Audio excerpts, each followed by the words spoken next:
Hey, what's going on, everyone? Thanks so much for tuning in. My name's Jed. I'm joined today by Bo. We're going to be discussing Christianity, the existence of God, and possibly other things as well. How are you doing today, Bo?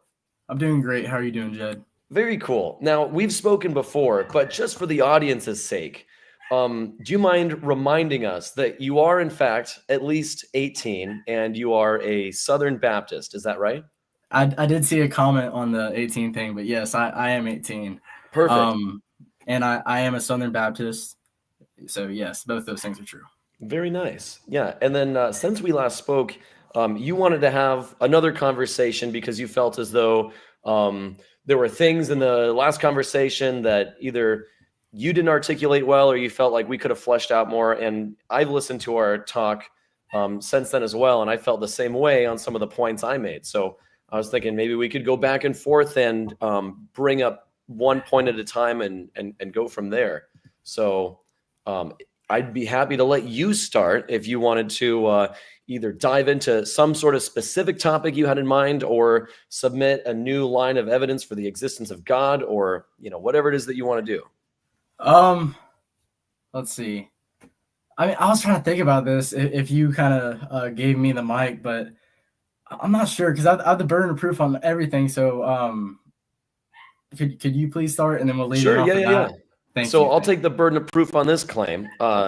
Within the Bible, God uses grape as a punishment for innocent women. This is something we talked about last time. I mentioned Deuteronomy 28, which is where God promises to use grape as a punishment for women whose fiancés break any one of his laws. And you asked for a specific example, which I brought up. 30, isn't it? Deuteronomy 28, but I have another passage I'd actually like to turn to because you asked for an example of when God actually puts this promise into practice. So in 2 Samuel 12, starting in verse 11, the prophet Nathan prophesizes the grape of David's concubines as a punishment from God.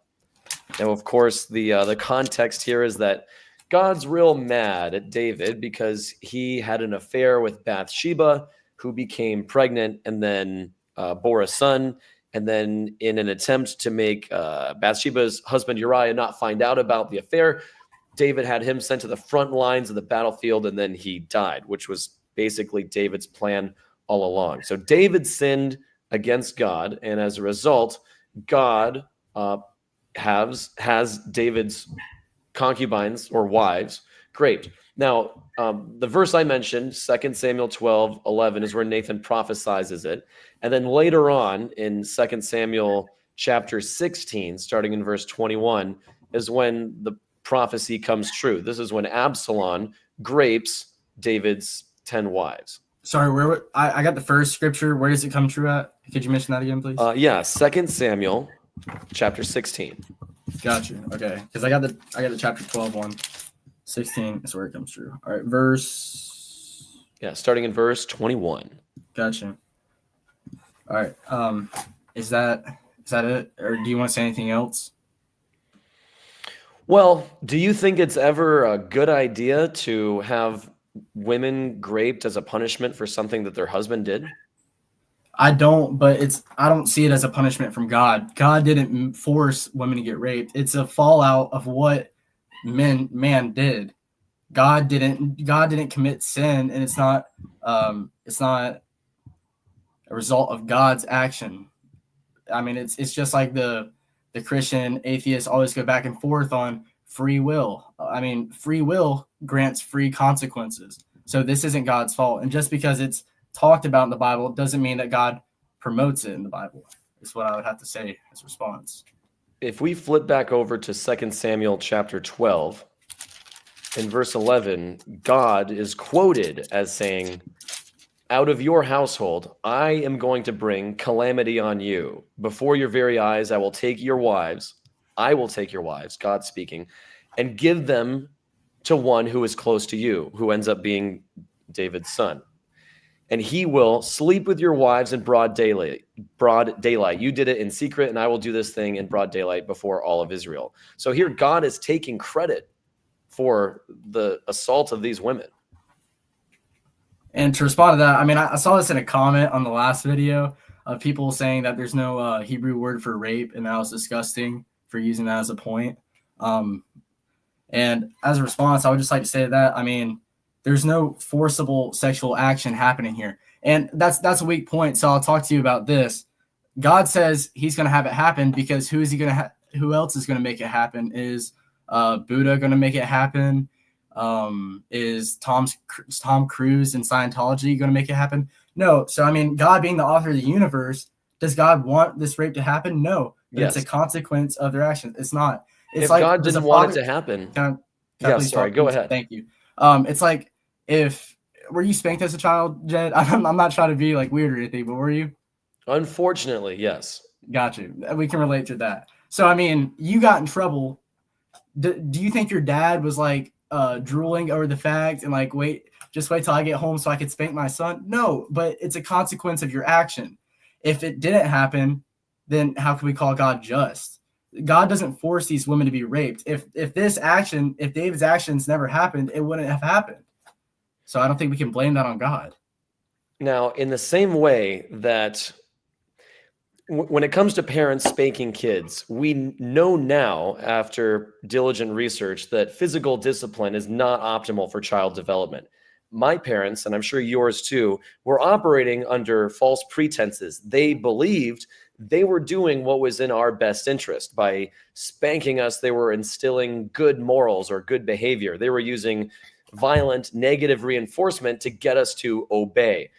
In the same way, God is using a very violent and destructive means of punishment where there's actually a better alternative out there. God didn't have to have David's wives raped in the same way that our parents didn't need to spank us in order to get us to do what they wanted. And we know from diligent research that there's much better means of parenting out there.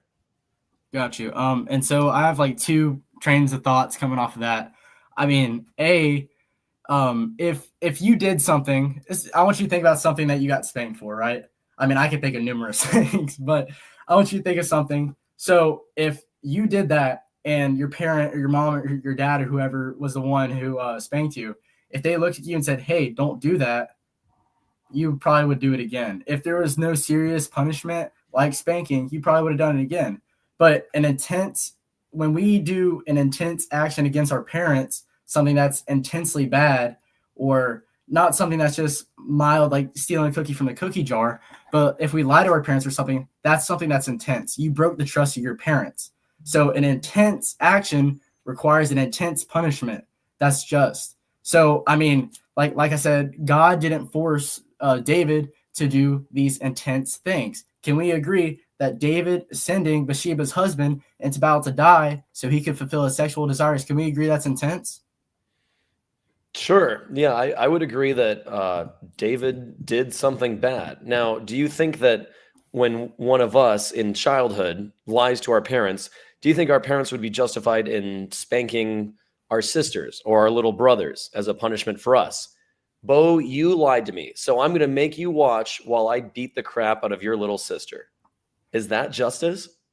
No, that's not just. And I get like how you're trying to tie it together here, but I like to say in response to that, I mean, we don't know how David would have took another punishment. Maybe if God punished David outright or wagged his finger in his face, like we said earlier, and said, no, David, don't do that, bad David, maybe that wouldn't have worked. But something we need to understand is, and you talked about this when we were talking about, you were trying to tell me that God punishes the children for their father's sin. Well, that's not true. But our sin can affect others. And we see that many times in the Bible. We see that many times in the real world. So that's what I have to say as a response to that. David had to watch other people get hurt for his actions. The issue, though, is that God is the one causing the harm to these other people as a punishment. So there's a big difference, and this might be the fundamental difference between the way you and I are approaching this passage, is that my interpretation is that God is the one intentionally inflicting the assault of David's wives, and you mentioned, punishing a child for the sins of their parents. God also kills David's son. If we scroll down to verse 15, God kills David's son as a punishment for the same sin. David was the one who sinned. I'm not saying he should get off scot-free or he should get off with a warning. I agree that grave sins or grave crimes deserve a grave punishment, but the person who gets punished should be the one who commits the sin and not an innocent bystander. And I get that. And I mean, you mentioning David's son who dies and passes away, sadly, that's just another consequence of David's. All right, let me ask you this. Did God force David to sleep with Bathsheba? Did God force that to happen? No, that was David's choice. So would any of these things happen if David didn't do those things? Would the rapes happen? Would the baby die if David didn't do these things? No, they wouldn't. Right. So we can't blame this on God because of what somebody else did. That's like me not knowing how to tie my shoes, so I just do something that makes it look right, and then I trip and I go, curse you, God. That's just, it doesn't work that way. You're trying to take responsibility away from God when the passage clearly gives it to him. As far as the death of David's son, let me just briefly read 2 verses here, starting in verse 15. Of chapter 12? Chapter 12. Chapter 16. Chapter 12, gotcha. Yeah, 2 Samuel 12:15. After Nathan had gone home, the Lord struck the child that Uriah's wife had borne to David, and he became ill. David pleaded with God for the child. He fasted and spent nights lying on the sackcloth on the ground. Let's see. And then we scroll down to, where is it? Verse 18. Where am I looking at? Oh, here we go. Yeah, he realizes that the child is dead. So God intentionally made David's son sick for 7 days, and then the child dies as a result. Oh, here we go. Verse 18. I missed it. On the 7th day, the child died. So God struck the child with illness, and then the child died on the 7th day. This is clearly a punishment from God. It's not the natural consequences of sin. It's not like I don't know, God says not to, I can't think of a good example, but it's not a consequence from the action that David took. It's a punishment inflicted by God. If David hadn't have sinned, no, his son would have even been born in the first place, so he couldn't have died. But here God is just killing an innocent baby as a punishment for something that his father did. It's completely unjust. And I mean, I think we're just seeing differently here because, I mean, I feel like we're just kind of going in a circle. You don't think that you think God has a responsibility of David's consequences. David has a responsibility of his own consequences. When you see the phrase in verse 15, the Lord struck the child. And as a response, what does that mean? Well, I mean, like I said, God's the author of the universe. God's the creator. Who's going to deal the punishment? The stars? The Big Bang is going to deal the punishment? God is the judge, so he has to carry out the judgment. I mean, it's not, you're not going to hear that from somebody like Joel Osteen. But I mean, I'm not wearing a suit and demanding $38,000 from you. So, I mean, sure, you might not like it, but that's just the way that's just the way it is. Oh, okay. Yeah. I don't expect a different God to carry out a punishment, but all I'm doing is asking you to acknowledge that God is intentionally choosing to inflict the child with sickness and ultimately kill it. That's God's choice. He's responsible for choosing that punishment. God could have chosen a different punishment. He could have killed David. Affected David the same, but David wouldn't learn from his punishment then. That's the problem. You don't think David would have learned from his punishment if he got killed? What about the child? What learning does the child get the opportunity to do? He didn't even get old enough to learn anything. I understand that, but if David died, he would have gone to heaven. He wouldn't suffer the consequences of his action. Put him in hell. Then he'll learn his lesson. But that's not how it works, and you know that. That's why you're smirking. That's not how it works. God chooses who goes to heaven and who goes to hell. If God thinks that you deserve to go to hell, he can send you to hell.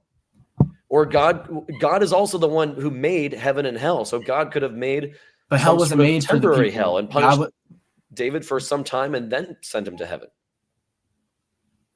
you suggesting like purgatory? Sure, Or why like a not? God waiting is the room? author of everything. He's the one who's Well, deciding how these things what if I operate. told you that this is his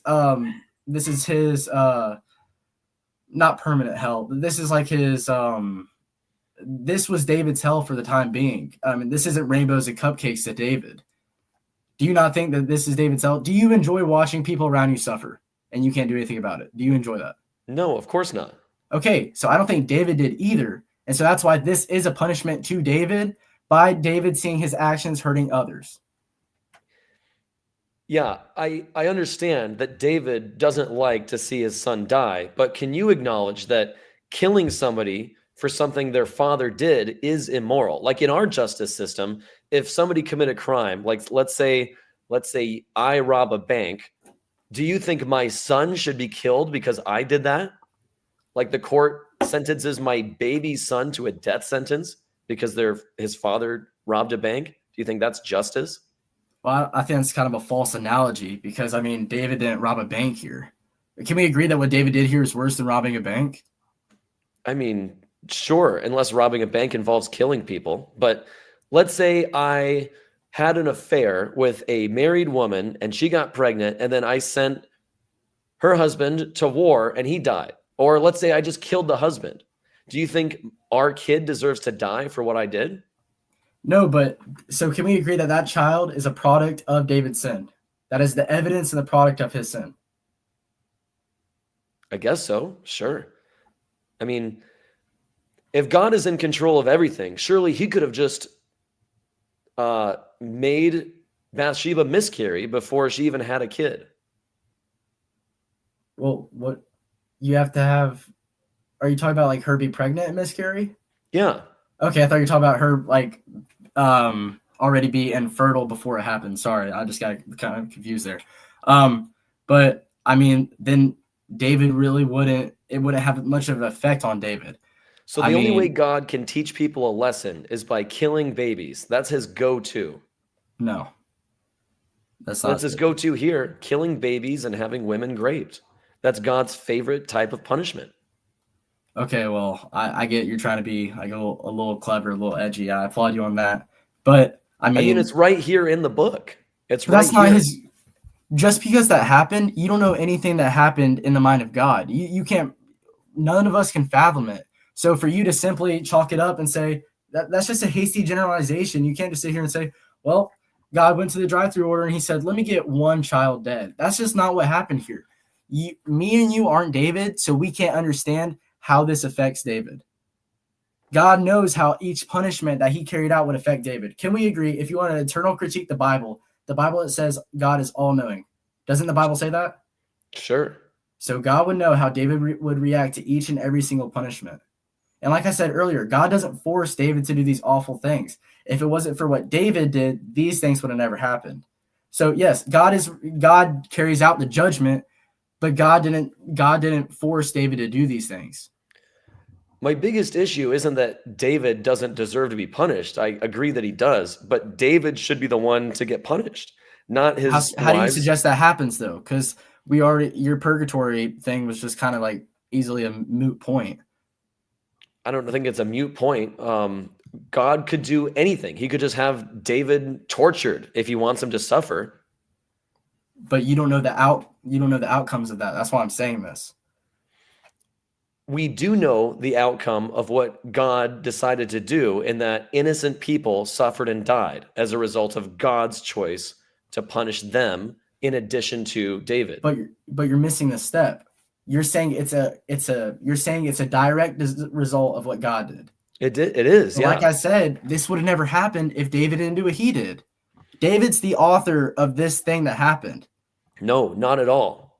The only reason that his son died is because God decided the son is going to die as a punishment.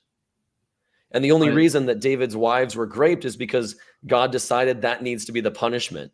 But God could have chosen a different punishment. God could have punished David without punishing innocent people. But how would you know that they would affect David the same way? Like I said earlier, if your parents tell you not to do something instead of spanking you for what you've done, you're not going to take it as it's not going to mean anything to you. If a murderer gets 3 weeks of picking trash up on the side of the highway for killing somebody, he's gonna be like, man, this isn't too bad. I have to come out here and grab Coke cans and put them in a bag. I'll do it again. It's the same thing. So you don't think there's any way God could punish one person without making innocent people suffer? That's impossible for God. What I'm saying is I don't know, but I think it's incredibly naive to assume that I know more than God does. That's what I'm saying. I don't think so at all. I think You think you're smarter than I'm than not God. saying I'm smarter than God. First of all, I don't think he exists. I'm saying that the No, but character described in a the Bible potential is omnipotent- immoral. It's not that I'm smarter than him. It's that I recognize that it's immoral and unjust to punish innocent people for the sins of somebody else. But that's because you don't know the entire mind. You're looking at it from an outside window point of view. You don't know everything that goes on. I wasn't there. You weren't there. So, I mean, that's the same way somebody could look at something you did and say that's immoral, but they don't know everything. When you say something like that, it's a thought stopper. What you're basically saying is, because God is smarter than me, there's nothing the Bible could ever say that he did that I would ever find immoral. No matter how gross and disgusting God's behavior is, I will never consider anything that he does wrong in the slightest because he's smarter than me and I'm too stupid to recognize everything. I don't know the whole picture. That's what it sounds like you're saying. Well, I'll say this off of that then. There are plenty of times, and I'm speaking for almost every Christian that ever existed in their entire life, where I read the Bible and I go, wait a minute, what was that? And I have to take a step back from that and go, why did God do that? Or why does the Bible say that? That happens in every single Christian's life. That's happened in pastors' lives and everybody I know that's a Christian. But the thing is, if you internal critique the Bible, so you're saying, just for the sake of this argument, you don't believe God exists, but you're saying the Christian God is immoral because of what the Bible says, right? Yes. So if you're going to internal critique, you got to take the whole thing. You got to take all of its internalities, if that's even a word, I guess. You got to take it for everything that it is. So when I read that God has a plan and purpose for lives in Jeremiah chapter 14, when I read about God's love for his people, and when I read about all the good things God's done, I don't think that he just said, you know what, I'm kind of bored. Let's have this happen for fun. I think God deals in absolutes because he is an absolute. God doesn't waver. God doesn't say, you know what, I know that was bad this day, but I think I'm not going to really say that that's a sin anymore. That doesn't happen. God is absolute. Oh, sure it does. Are you going to bring up some Mosaic law of some sort that says do not eat pork or something now? Yeah, of course. So if God says this is a sin, and then later on it's no longer a sin, then that's God changing his mind. It used to be such a big sin to work on the Sabbath that God demanded you need to execute anyone who just picks up sticks on the wrong day of the week. And then Jesus comes along and says, it's okay to do work on the Sabbath. If your sheep falls in a hole, go ahead and dig them out. And so most Christians now are fully on board with it's totally fine to work 7 days a week, or you can work whatever days of the week that you want because God doesn't care anymore because we're under a new covenant. The entire basis of covenant theology is that God changed his mind about what counts as a sin and what doesn't, or at the very least made certain sins for one group of people and then different sins for other people at different times. So that's not absolute morality and it's not objective morality. It's definitionally subjective morality because it evolves and changes over time and across culture. But only with the context. I mean, like you bring up the Mosaic laws, like the Sabbath, for example. I still believe in honoring the Sabbath. I still think that's something Christians should do. And you bring up Jesus's example. Well, the Pharisees get onto Jesus and the disciples because they're picking food because they're hungry. And Jesus says, if your sheep falls in a hole, are you not going to get it out because that's considered work on the Sabbath? These things that Jesus talks about, this isn't, oh, let me go get that overtime. It's not like that. So I don't believe it does change because I still believe that people should still honor the Sabbath. Do you still believe that people should be put to death for picking up sticks on Saturday? It's not up to me. Do you think that that should still be a rule? Well, I mean, obviously, if you want to say Saturday, that's not even the Christian Sabbath. So, I mean, it's like I said, it depends on context. That's because Christians decided to change it to Sunday long after the Bible was written. But back Okay, in the old covenant days, it was Saturday. I understand that, and I think Like Jews Saturday. still celebrate the Sabbath on Saturday, right? They still hold it to that, I think. Yeah. But Okay. regardless of what day you pick, do you still think that picking up sticks should be a sin punishable by death? Because that's what God says. Can we go to the scripture, please? Sure. Can you tell me? I think his name was Uzziah, but I might be wrong. Because I kind of want to get like a more thorough look where we kind of walk through it together. Because I feel like that's one of the things I wanted to redo last time, because I feel like we kind of just said stuff and then kind of went on to the next thing. Yeah, that's fair. And now with this speedy new computer, I can pull up verses, boom, just like that. Imagine mine dies now. That would be pretty bad. So the relevant passage is Numbers 15. Numbers 15.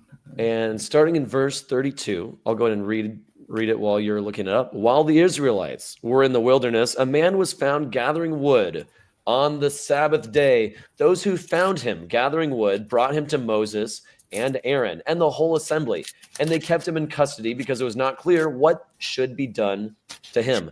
Then the Lord said to Moses, "The man must die. The whole assembly must stone him outside the camp." So the assembly took him outside the camp and stoned him to death, as the Lord commanded Moses. What verse is that, please? If you tell me. Sorry, I was kind of starting in verse 32. 32. Got you. So I mean, like I said, it kind of depends on the context. So in this case, he's not just picking up sticks as like kids imagine fight with sticks. It sounds more abusive when you don't go to the context. I mean, this guy isn't picking up sticks so he can go have a lightsaber battle with the other Israelites. This guy's picking up sticks because it's actual work that needs to be done. Sure. It says he was gathering wood. Yeah, we could assume maybe he's got a big pile of wood. He's been working for hours. Who knows? But what is the purpose of him gathering wood, as we read in this passage? I don't think it says what the purpose is. It's that he was found gathering wood. But presumably, I mean, why does anyone gather wood? To build a fire, to build a house? Yes. Relevant reasons to gather wood, all legitimate reasons, and a perfectly normal and mundane activity on any other day of the week. But on this day of the week, the man must die. But so what he did was wrong in God's eyes, right? Objectively, in God's eyes. I'm not asking in yours.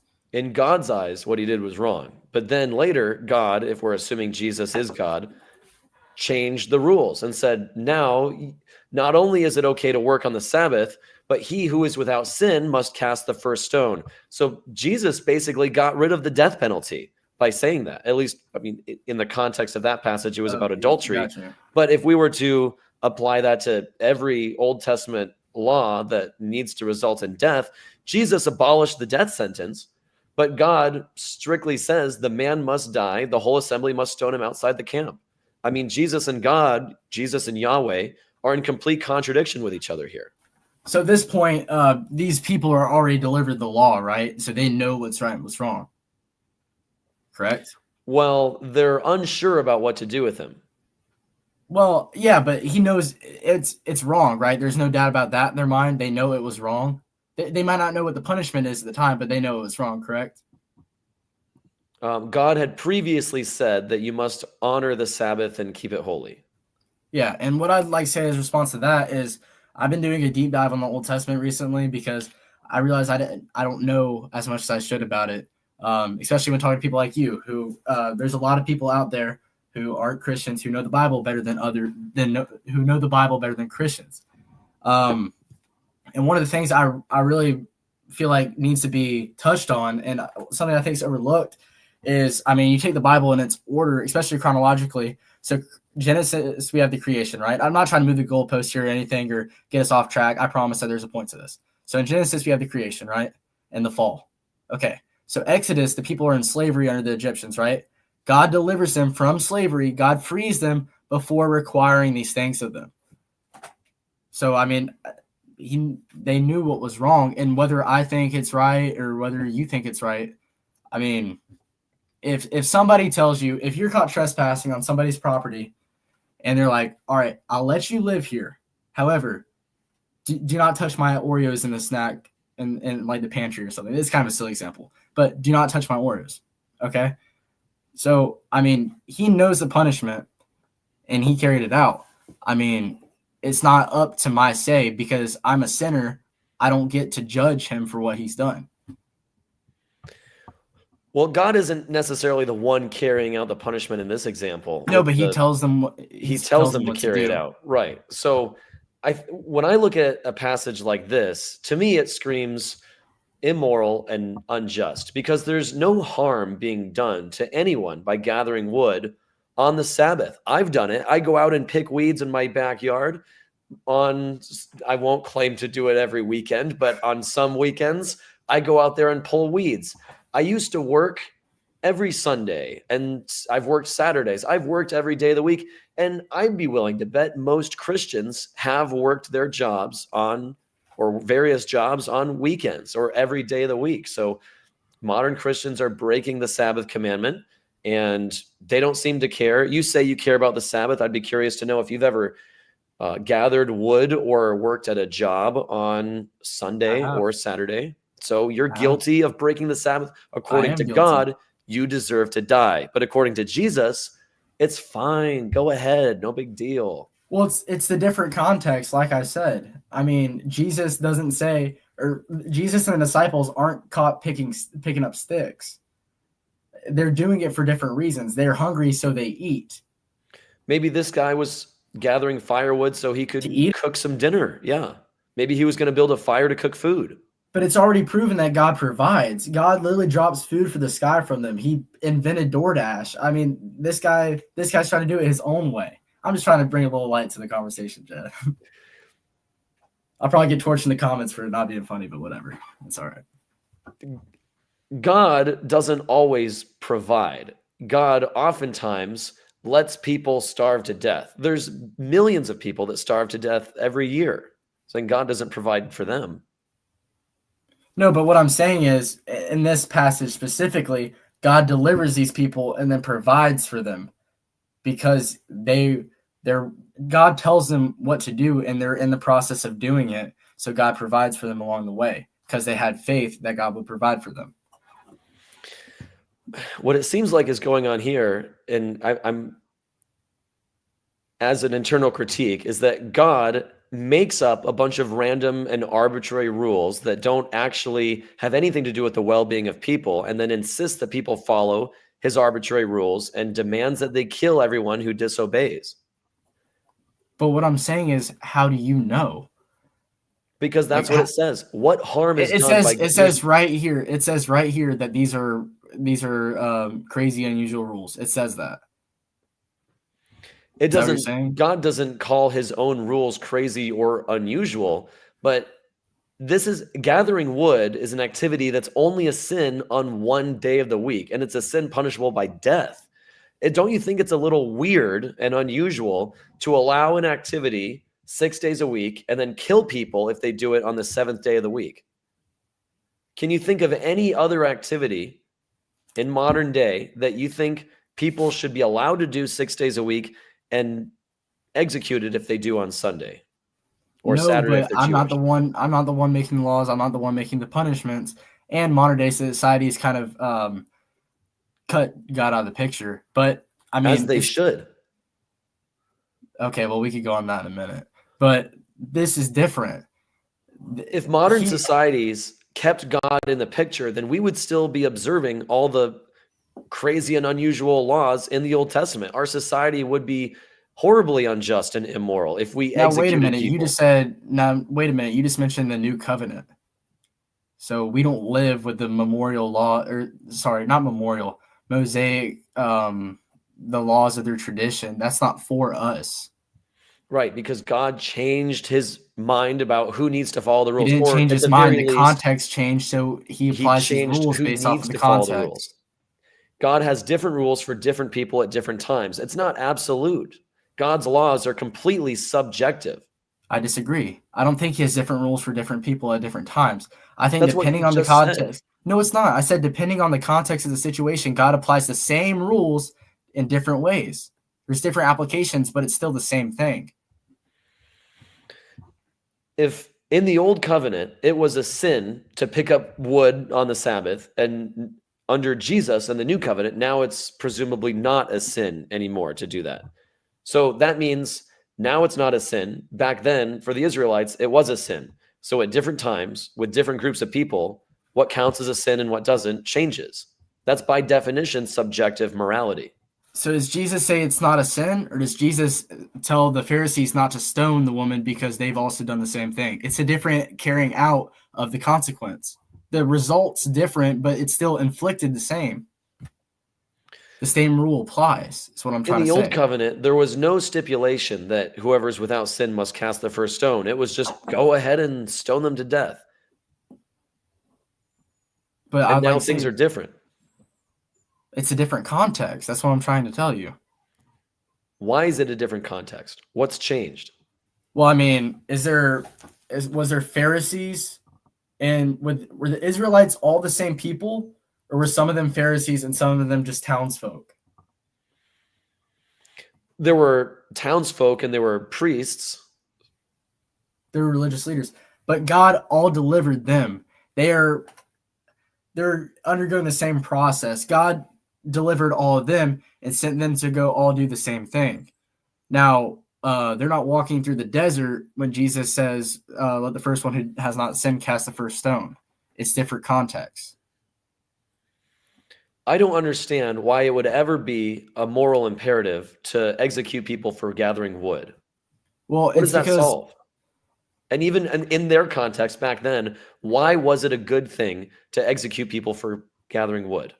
Well, I think the thing that's kind of been brought in question, and we haven't really, I guess, addressed the word exactly, but I mean, it's about God being holy. The Sabbath, what is the Christian, little pop quiz, what does the Christian faith say we should do with the Sabbath? Does it say we should lay around and eat potato chips? Keep it holy. Exactly. By worshiping who?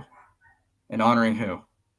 Well, you should worship and honor God every day of the week.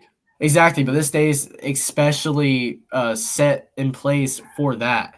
So you're not distracted with things like work. So people aren't distracted with flipping burgers or flipping patties or taking orders or carrying out groceries for old ladies. That's what I'm trying to say. I'm not a holy one. I'm not sinless. I haven't done everything right. I'm not the author of the universe.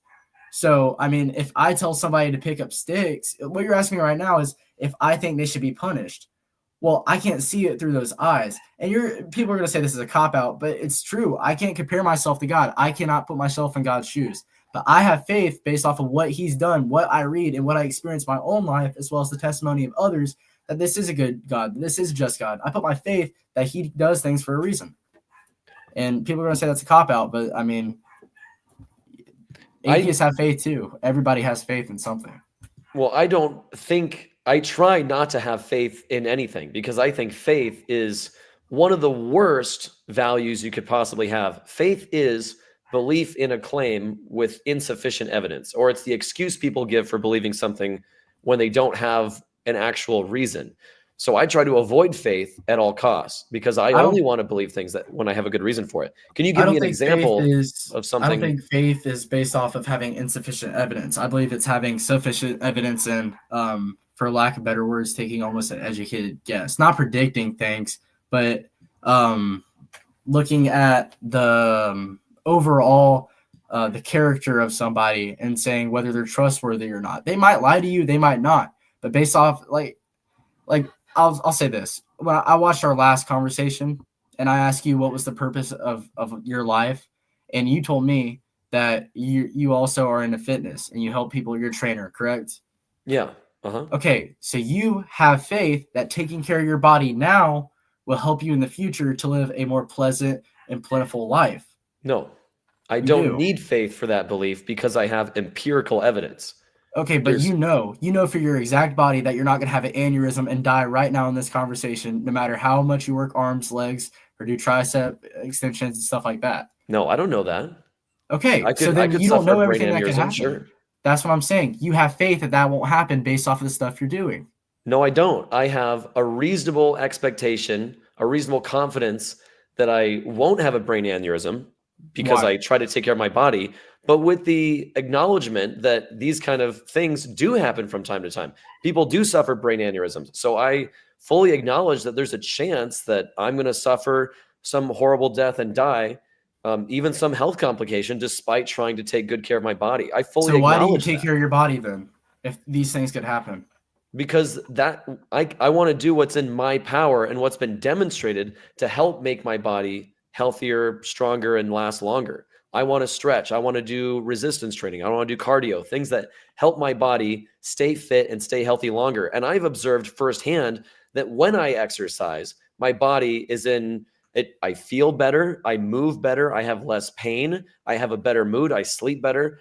And there's also research to back all of those claims up as well, not just my own personal anecdote. So I don't need faith to believe that. Is every person who this research is done on, do they have the same exact body composition as you? No, of course not. Everybody's different. So you don't have enough evidence based off of your own life and your own body because it hasn't been seen yet. It hasn't unfolded yet. That's what I'm trying to say. You have faith in yourself. I mean, I could be like, yeah, all those other people were fine, so I should be too. But you have faith in yourself that with the body you've been given and the work that you've done for your body, that in the future you will have a longer lasting life and it'll have better health benefits for you in the end, is what I'm trying to say. There's no evidence that as you go along your life that you're going to have the same results as other people. You could be an outlier. Yeah, and I acknowledge that, which is why I don't have certainty that I'm going to live to be 100 years old. I don't have certainty to that at all. I have a reasonable expectation with the acknowledgement that not everyone's the same. Like you said, everyone's body responds differently to exercise. People have health anomalies. I could get cancer. For all I know, maybe I could get a brain aneurysm because I look at screens too much. Any number of things could be wrong with my body, despite trying my best efforts to take care of myself. And I acknowledge that, which is why I don't call my expectation that I'm going to benefit from exercise faith, because I've seen the benefit firsthand. And there's research amongst people who, while we're all different, we do share enough in common that people can research a group of people and generally apply their findings to the whole. If we take a population of 1,000 people and prescribe them all the same medicine or the same treatment, and 95% of them have the same outcome, then we can presumably push that to the entire population. We say we have a reasonable expectation that about 95% of people are going to have the same outcome based on the sample size. And that's exactly how research works.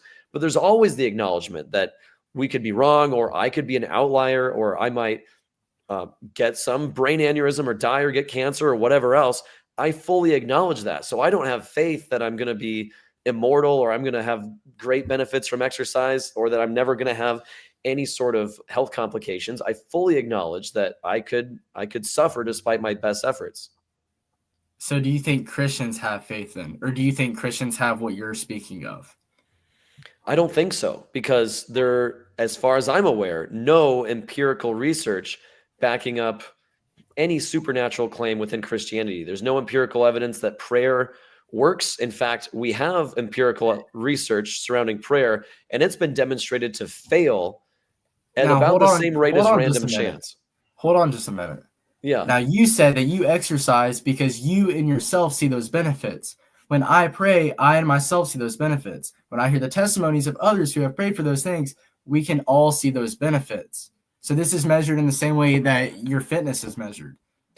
Now, when it comes to fitness, I can get empirical data. Well, I did mention feelings, so I don't want to misrepresent what you said and what I said. I exercise and my mood improves, right? So I'm attributing that to the exercise because it's a variable I can control. When it comes to prayer, it's entirely possible that you could feel better because you prayed, and I'm not denying that. But there's nothing supernatural about that. There's a bit by Matt Dillahunty where he says prayer works in some circumstances. So let's say you're trapped in a cave. The cave, there's a rock slide and you're trapped in this cave. If you pray, you could actually enhance your ability to survive, or you could increase your odds of survival, because by praying, you're lowering your heart rate, you're calming yourself down, you're breathing slower, you're using less oxygen. So in that sense, prayer works, but like it's not because there's almost? a God intervening in reality. It's because you're benefiting from the act or the belief that your actions have a supernatural consequence. So almost like a placebo effect. Is that what you're suggesting? Yeah, kind of. Gotcha. And it works in a similar way to like meditation. And I mean, but and this, I guess this could lead into our next thing. I pray to a God that I believe is real based off of the experiences I have. But not only that, but historical evidence. So, I mean, it's not like I'm just praying because I think it's going to make me feel better. Now, I was thinking about this earlier today. I want to share a prayer that I made when I was a Christian that came true and I credited to God. And then I'd love to hear your response and then a similar example from your life. When I was a Christian, my family and I went to a parade. We were in the parade. It was part of my dad's job. And it was raining when we were on our way there. My mom and sister and I prayed that the rain would stop. And then lo and behold, it stopped raining by the time we got to the parade, and it wasn't raining for the whole rest of the day. At the time, I thought God literally answered our prayers and stopped the rain.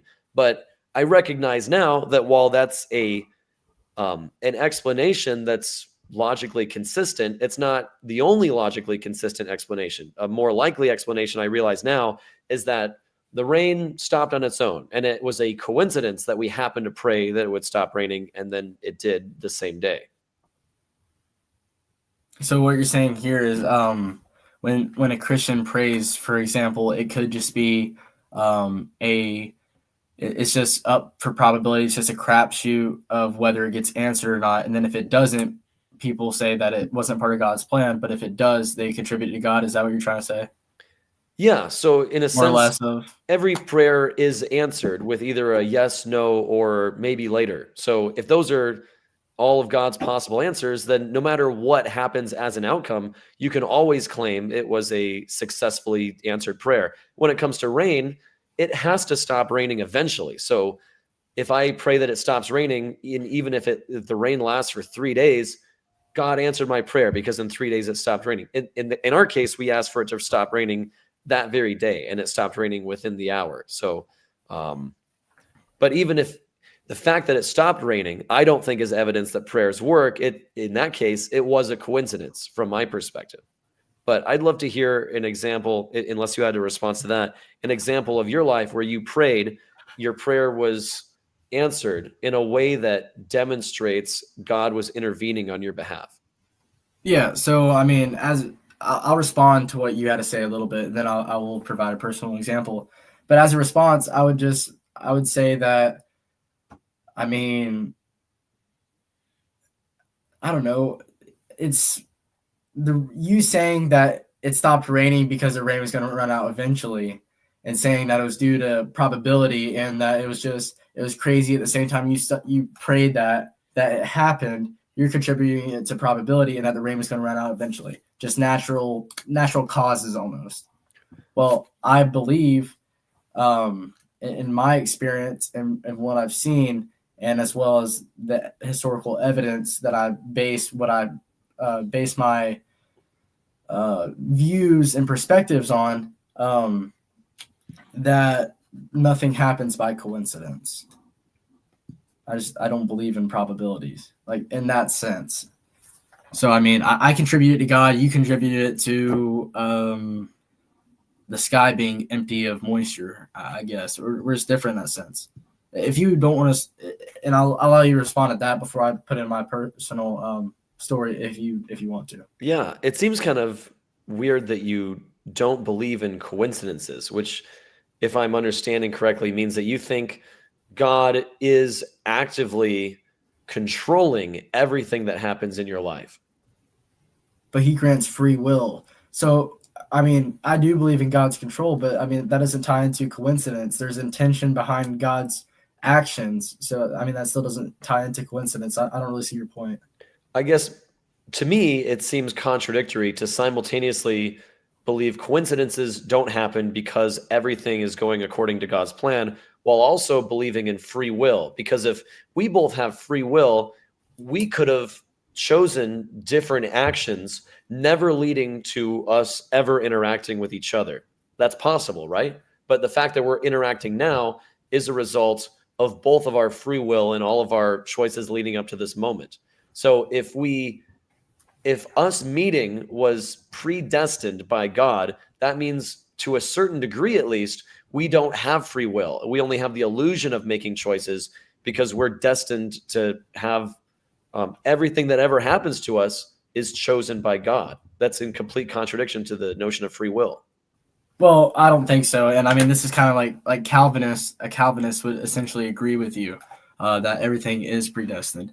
But I mean, God lays out the cards and we react to them. God knows what's going to happen in the end, but God doesn't force anything to happen. I mean, just for a lack of a better analogy, the cards are laid out before us. He knows how the game's going to end, but I mean, he still grants us the opportunity to do those things, because if not, then it's not free will. And if there's no free will, then there isn't love. Let's say you decide to go to the grocery store, and while you're there, you see some friend that you haven't seen in a long time. I would consider that a coincidence. Oh, hey, we happen to go to the store at the same time and we haven't seen each other in a long time. What a coincidence. But you may interpret that as not a coincidence because you said you don't believe in coincidence. So that means God is manipulating reality in some way to bring you guys together. But if you had God didn't manipulate reality, he made reality.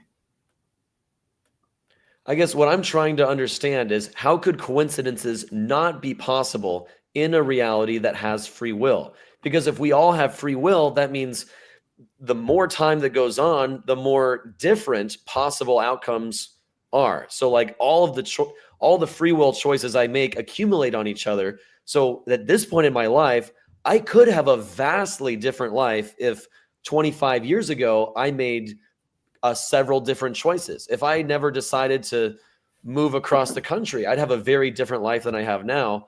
So the fact that I have my life now means that it's the result of all the free will choices I had in the past. Yeah, I guess to say as a result to that is, I mean, I believe everything has a cause and effect almost, for lack of better terms of the way I put it.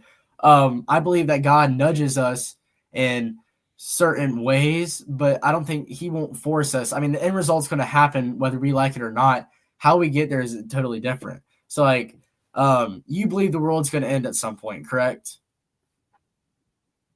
Define at world. Some point, like sun death or something like that. You think the earth will cease to exist at some point? Yeah. Well, I mean, the earth will cease to have any life on it. Inhabitants. There will be no people. That's what I meant. Right. Kind of. Sure. The human race will not exist any longer. It will be extinct. You believe that will happen at some point in history, in the future? Unless we figure out some way to sustain human life, like on a self-sustained spaceship, and we're no longer reliant on Earth or the sun. Exactly, on Earth. In our current predicament, relying on the sun, living on the Earth. At some point in the future, I think that Earth will no longer have humans. Okay. And so I kind of lost my train of thought. We were kind of talking about how we think the world. You said something that I thought was interesting. You said you believe God nudges us towards certain actions. But to me, a nudge by God towards an action is by definition a violation of your free will, because God, in his infinite wisdom, knows exactly how much nudging you need in order to change your behavior. He can see into the future. And so he knows, if I nudge Bo this much, then he's going to perform the action I want. And so if God is manipulating reality, or in other words, I don't want it to sound like it's a negative thing, he's intervening in reality in some way to nudge you towards behaviors that he wants, where you otherwise, would he not intervene, you would have chosen a different behavior. That is a violation of your free will.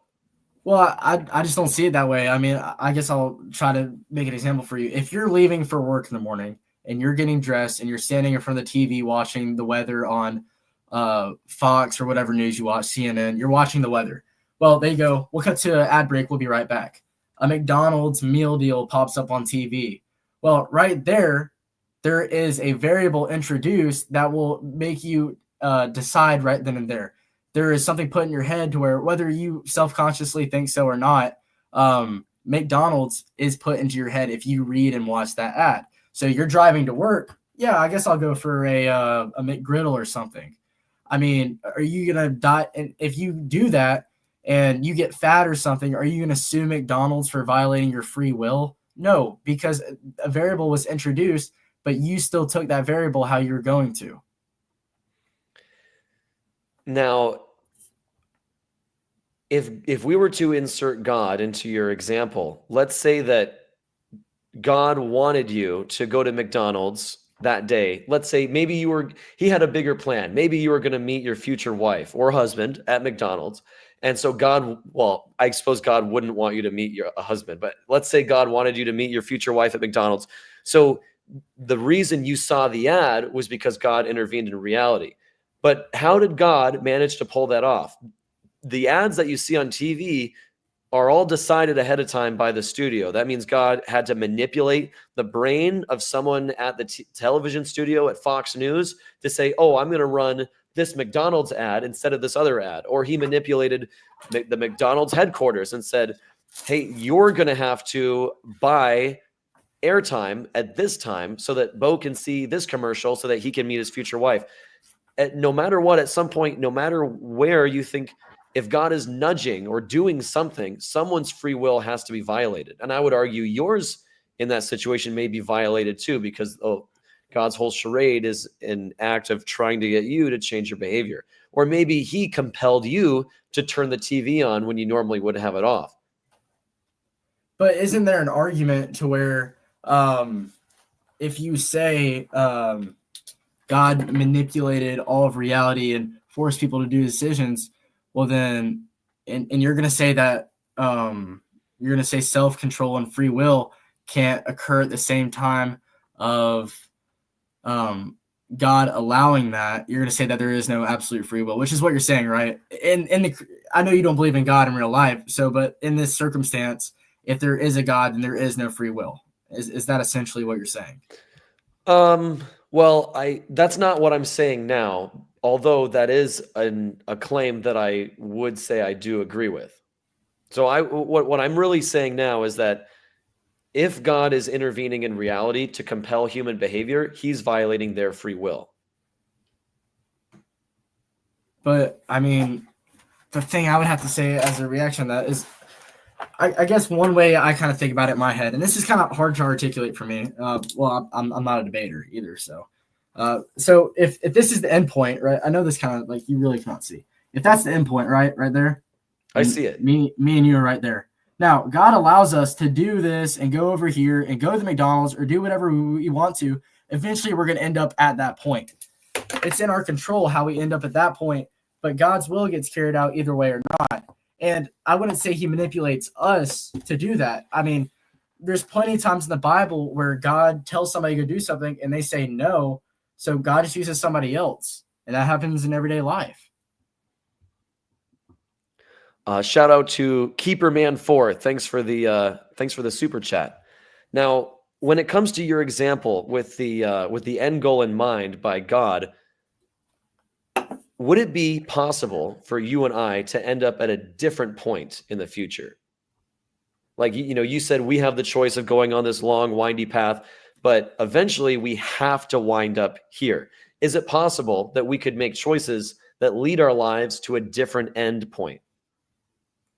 Well, I guess it kind of means what you define as end point. I mean, physically, sure.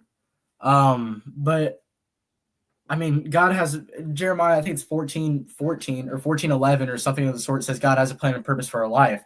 So God knows the beginning and the end. God made reality. So I wouldn't say he really manipulates it, but God made reality to where, and God made us, in my viewpoint. I know you don't agree with that, but in the Christian viewpoint, God made us and God made reality. So he doesn't really necessarily manipulate people. I feel like that has kind of like a negative connotation that goes with it. But I mean, I guess it kind of depends on what you mean as an endpoint. Could you please just elaborate on that? Yeah. 'Cause, So when you say God has a plan and purpose for all of our lives, do you think, and I know you asked me to clarify, but maybe a question would help. Do you think that it's possible to live your whole life and never fulfill God's purpose for you? well, I think the thing is, we kind of live in a world where our actions affect others, right? So I feel like if God has a plan and purpose for our lives, now we might not take advantage of that, but at some point, that purpose is going to be fulfilled. Is what I'm trying to say. I guess it's kind of hard to articulate. I'm trying to think. I've used a lot of bad examples or Well, stupid maybe examples. off the top of your head, do you have any real life examples of a time when you think God intervened in reality in order to nudge you to a certain behavior? Yeah, absolutely. So, and I guess you're kind of finding this out because I never really told you, but and maybe this might be more ammo, but God has called me to preach, and so there was a time in my life where I accepted that calling. I didn't want to do it originally, because I'm not the biggest fan of really talking in front of people. I kind of just have my little own circle. So when I felt like God was calling me to do that, I didn't immediately say, "Okay, I'm on board." I really wanted to do it my way and not have that happen. But I wasn't sure about it either. Like really me, because I mean, I say a lot of dumb stuff sometimes, and I feel like people who watch that and you know that. Um, Hey, but I say tons of dumb stuff too, all the time. yeah, just try to lighten it up. You know what I mean? But so I feel like I'll tell you all about it. So I was up in Tennessee. I was at our youth group at church went on a camp trip to Tennessee. It's at a camp in Tennessee, and I'm actually wearing the shirt for it right now. I didn't realize that. Camp Jubilee. Shout out Camp But Jubilee. shout out Camp Jubilee. But so we were up there, and it was at service where I felt like God was calling me, but I was kind of scared, honestly. I wanted to be a police officer kind of growing up because I felt like that was like one of the more important things you could do, is protect other people.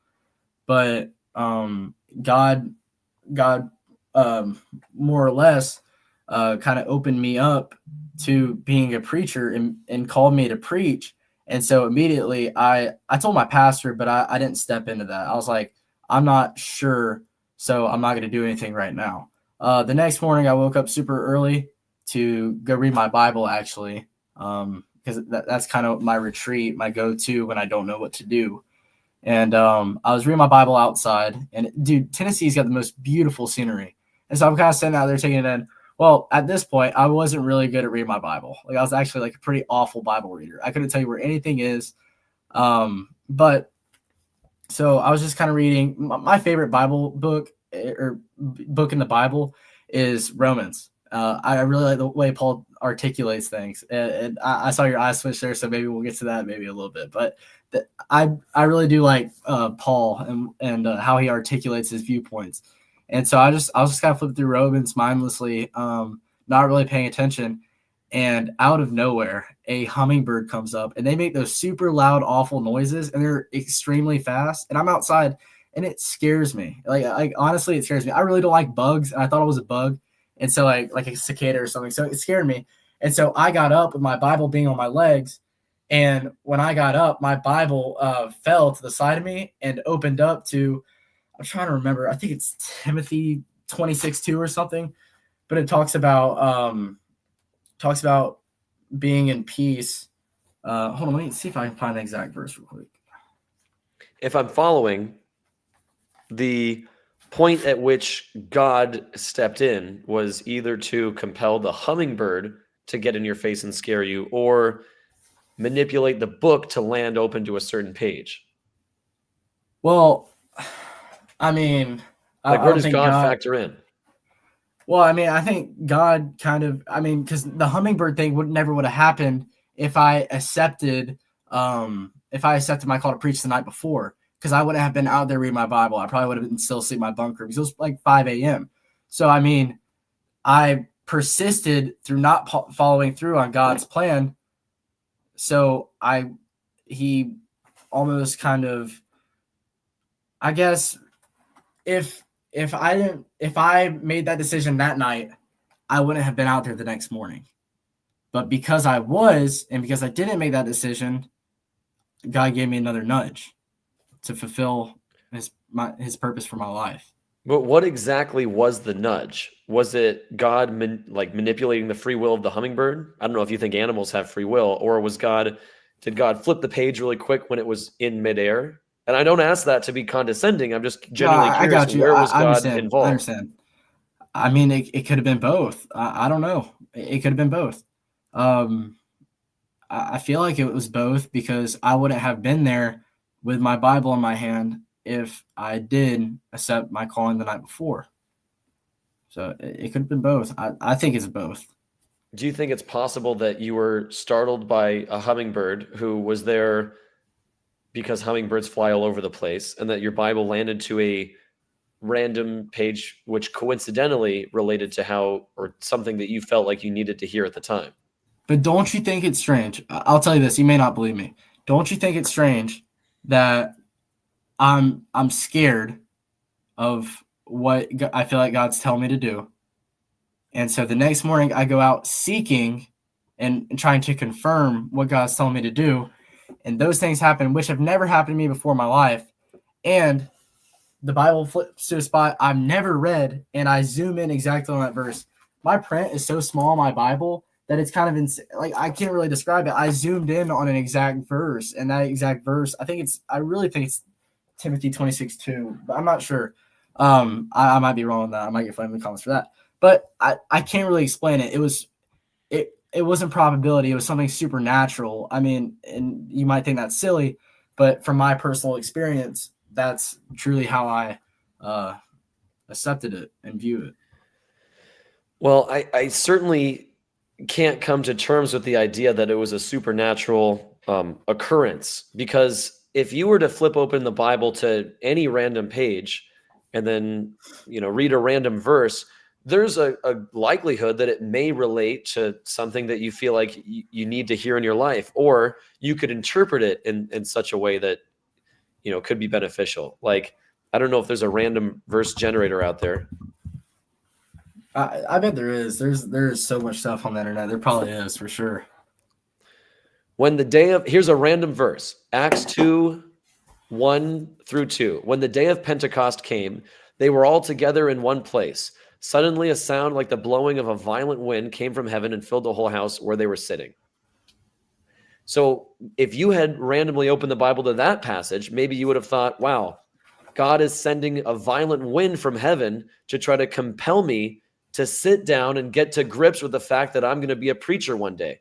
I mean, I'm just saying there's a way that you could interpret any verse. That's a stretch, even to me. I'll admit that about the own Bible. That's a stretch to me if I flip to that verse. Yeah, I'll admit it's a stretch, but I'm just saying any verse that you come across, you could relate to your own life. And but, I mean, even if that's not the case, the fact that you did open to a verse that you related to your own life could be a coincidence, which I know you don't believe in, but.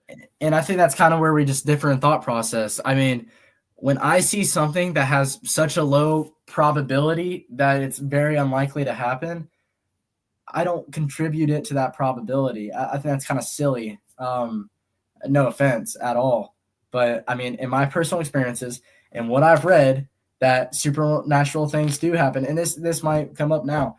Supernatural things do happen. Jesus did really rise from the grave. A resurrection is a probability thing. A resurrection is a supernatural thing. That cannot be explained by materials. That cannot be explained by numbers or percentages or percentiles. I think where we differ is you credit things to probability, even if it's extreme, and I credit things to God.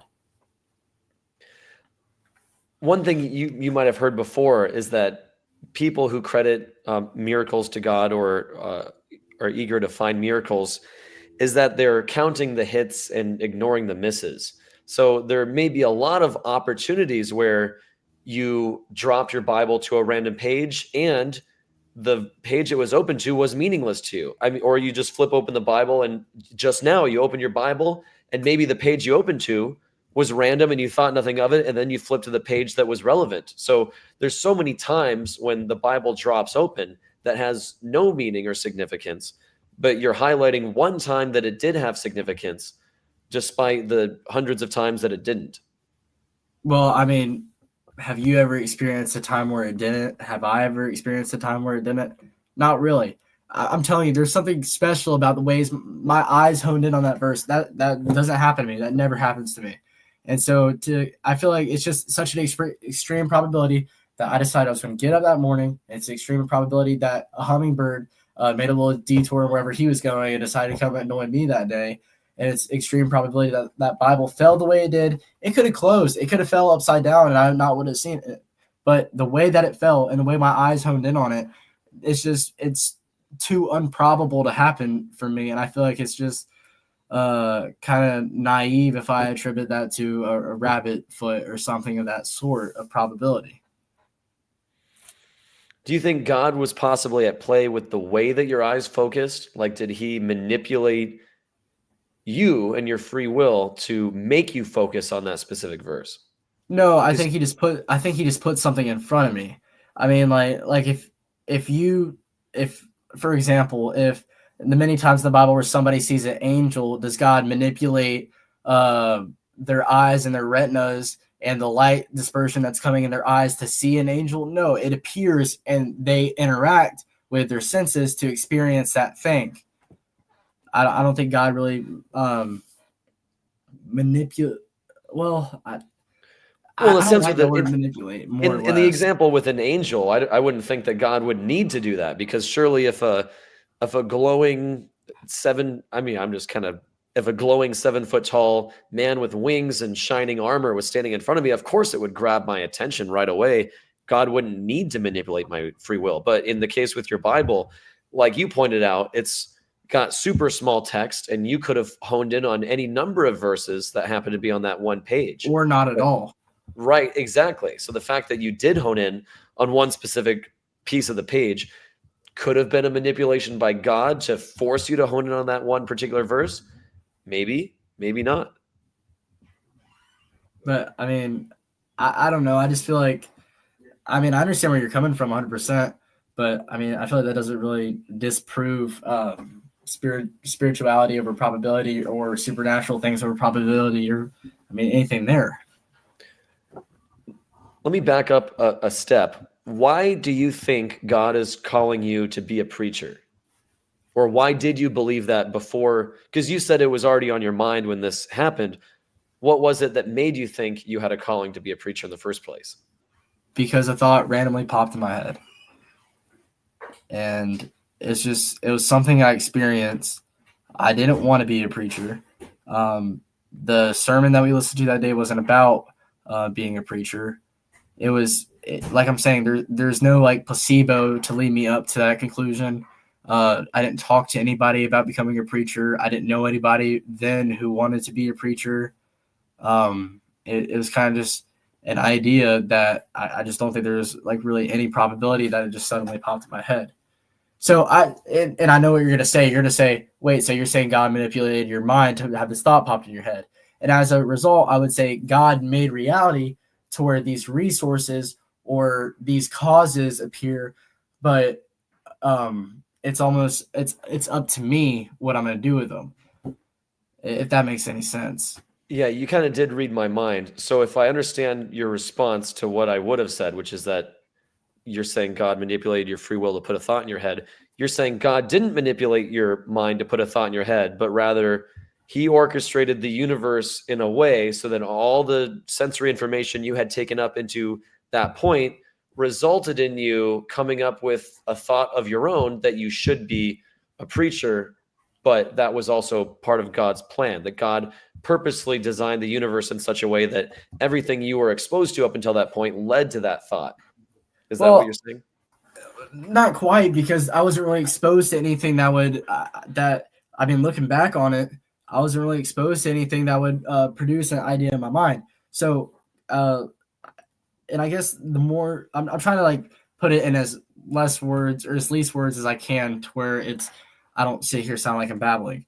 I feel like God creates almost like God created the trees, but it's up to me whether I'm going to build a house or not. Almost like that. He like provides the resources, and it's almost a test to me of what I'm going to do with said resources or said thought in this case. I'm a little confused because it sounds like, if I'm following, you've said that God did not put the thought in your head and you did not come up with the thought on your own. No, God put the thought in my head, but he God didn't did put the manipulate thought in my your head. actions. Yes, he put the thought in my head, Got but it. he didn't manipulate my actions. He didn't manipulate your actions, but he put a thought in your head. He did. And that thought is ultimately responsible for you deciding to become a preacher. Yes, and now I ask you, and I asked to put this into question, and it's kind of almost unfair to you because you weren't there and you're not in my mind. But if there's nothing, like I absolutely thinking about it, we weren't allowed to have phones or anything up there, so it's not like the McDonald's thing I said earlier where there's advertisement. Nobody at the church at that time surrendered their life, or that's how we put it, surrendered your life to be a preacher or to the ministry. Nobody in my youth group did it. I was the first one to do it in my youth group. There was no outside variable of such a thing to where I could have even subconsciously had that thought. And so I think there's so many probabilities of thoughts I could have if you take it from a probability perspective that it's so small and insignificant of a percent that I would have that thought out of the infinite thoughts that you could have in your mind that I cannot contribute that to probability. Well, I wouldn't even necessarily claim that probability or randomness is responsible for the thoughts that we have, because I'm under the presumption that all of the thoughts that we have and all the actions we take, the actions we take, we could say, are because of our thoughts, but our thoughts are stimulated by all of the experiences that we have in our life. So I struggle with the idea of free will and whether it's actually real, because I can definitely understand an argument made by someone who says the universe is all in motion and we are just the result of everything, coming into process. And since the beginning of the universe, everything's been happening in such a way that we do make choices, but because all of our choices are based on all of our past experiences and everything that happens to us and around us is the result of a universe in motion, if we rewound the clock, is any reason to think that things would have played out differently? I'm not entirely sure that there is. So, I'm not sure if that was a great answer to your question or. No, I mean, it was, and thank you. I feel like we're kind of finding ourselves in for me, I can say this for sure. I don't know about you. It's kind of hard to articulate these thoughts. Isn't it almost like I don't know. For me, it's hard. Like it makes sense in my mind, but I'm not that great at articulating it. And I'm definitely not that great at talking, as I found out my past experiences in life.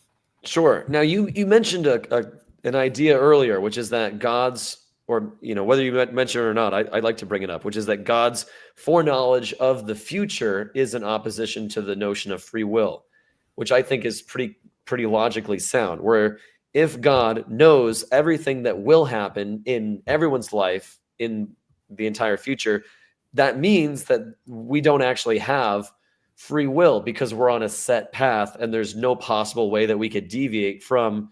Not that God is deciding for us what we will do, but what God knows we will do in the future. But I mean, in the same way, you don't have it. The way you're talking about free will, it could never exist, even without a God. Like, I would argue you don't have free will. Yeah, I agree. No, but I think you're missing what I'm saying here. Our free will is set inside parameters, but it's still free will. It's almost like I'm in a fence, but I can choose whether I'm going to drink from this pond or that pond that's within the fence, whether I'm going to eat a bird and cook a bird that fell out of a tree, or go fishing and catch a fish. But I'm in these parameters, if that makes any sense. And you're not going to say that's absolute free will, but I mean, that's just the way I define free will. The analogy I might make instead of being within a fence and having choices within it is that, I mean, forget about the fence. Let's imagine your life is like a movie and you can fast forward, rewind, watch it again. But no matter how many times you watch it, it always plays out exactly the same way. From your perspective, or the characters within the movie, they don't know they're in a movie and they think they have free choices, but like if God Like the is the Truman one, Show? let's say that our life is a movie that God is watching, because God knows Okay. how everything's going to play out. He knows the past. He's outside of time, so he can see the whole picture. Us being characters within the movie think that we're carrying out actions and that we think we have free will, but everything that we're ever destined to do is already predetermined, not necessarily by God choosing for us, but just by the fact that the universe is already set in motion, and that God knows the future and what we will do means that it's already set in stone and we can't deviate from it. I guess if I was going to try to use your analogy, I'm kind of, when I think of free will, I see the bigger picture. So, I mean, no matter what I do in this movie, if I'm living in a movie, no matter what I do in this movie will end eventually. The credits will roll eventually. That's what I'm kind of talking about. The credits are, or the start of the movie and the end of the movie, that's kind of the fence of the parameters I was kind of talking about. So, I mean, like, whether you or I like it or not, and whether you're Islam or Buddhist or atheist or agnostic or Christian, this world will cease to exist at some point. Or, I mean, humans will cease to inhabit it, like we were talking about earlier. That's what's going to happen, and there's really nothing we could do to stop it in that situation. So I guess almost like, and I hate to bring this up again, but me and you differ on the term sorry, I'm trying to think. Agnostic, atheist. We differ on that term. But I think in the same way, we're differing on how we define self or free will. Like, I don't think free will can, when I say free will, I'm not talking about absolute free will where, oh, I'm the creator of my own destiny and stuff like that. No, I mean, I obviously don't believe that. I'm a Christian. My free will, the free will I describe, is set within parameters, if that makes any sense. Yeah, that's interesting. And the example you gave with the movie, where no matter what you do as the character in the movie, at the end, the credits are always going to roll. I would agree with that to the point where no matter what I do in my life, eventually it's going to come to an end and I'm going to cease to have a conscious experience. But if we go 5 minutes before the end of the movie, surely the actions I take are going to affect how the very last moments of my life play out. But under your model, it seems like the very last moments of your life, or the grand purpose of your life, is always going to come to fruition regardless of the choices that you make. Yeah, and I guess so, but still there's free will present. I wouldn't say that takes away absolute free will, but I mean, I feel like that kind of just describes the parameters I was talking about. Since you brought up atheism and agnostic definitions, just for anyone who's watching, to throw it out there, my definition of an atheist is anyone who's not convinced that any gods exist. And an agnostic could refer to any claim where you're not convinced that the claim is, or sorry, you don't claim to have knowledge that the claim is true. So like, I'm an agnostic atheist because I'm not convinced a God exists, but I don't claim certainty that no gods exist. But we went over that last time, so we don't necessarily have to get back into it. Just wanted to throw that out there. Video. Let's see. Did you see my last? I posted a short recently about how the Bible says bats are birds. Did you happen to watch that one? I did not watch that. Would you let me? I can pull it up if you want. You don't need to pull up the video, but if you could pull up Leviticus 11. Leviticus 11. This particular claim of mine, well, claim of the Bible, and claim of mine of what the Bible says, has gotten a lot of pushback by theists who say, well, let's read the passage first. We're going to start in verse, what is it, like 14? You said 11, chapter 11? Chapter right? 11, starting in verse 13. These are the birds you are to regard as unclean and not eat, because they're unclean. It lists a whole bunch of birds, which I won't bore the audience with. At the very end of the list, in verse 19, it says the stork, any kind of heron, the hoopoe, and the bat. Bats, as you know, are not birds. Now, a lot of Christians have said, Jed, the word bird in ancient Hebrew is not referring to the same taxonomic category of bird that we recognize today, but rather it's kind of a bad translation, where back then they were just talking about flying creatures. Any sort of flying animal is a bird. What are your thoughts on that? Well, I'm gonna do something that I didn't do in the last video, and I mean, I just honestly, I feel like I'm not very well educated to really put in my 2 cents. But if I had to, I haven't seen the Hebrew translation, or not translation, I guess the original of this passage, and I don't know what the original Hebrew does say about it. But I mean, if that is the case, and the Hebrew word for birds does refer to just winged creatures, then I mean, I guess I agree with the theists. But I mean, either way, I don't really see how this contradicts the that God exists or that Jesus didn't resurrect. So I mean, I don't understand why this kind of got brought up. Yeah, well, I'm certainly not claiming that this is evidence that Jesus didn't resurrect, but rather that if the Bible is inspired by God, then he's an ignoramus because he's categorizing bats as birds when they're obviously not birds. And to the point where, and I know you didn't bring this up, but I only bring it up because it was on my mind. In the next verse, it talks about all flying insects that walk on all fours are to be regarded as unclean by you. So if bird means flying creature or flying animal, then so does a flying insect, because insects are creatures and animals that fly. So they should count as birds, and yet they get their own taxonomic category separate from birds, even though they fit the exact same criteria that bats do and for the same reason. It's also worth pointing out that insects do not walk on all fours. They have 6 legs and not 4 legs. Another failure by God. Well, I mean, I don't really think that's a failure by God. I mean, that might just be a failure of the way the author misinterpreted what God was saying.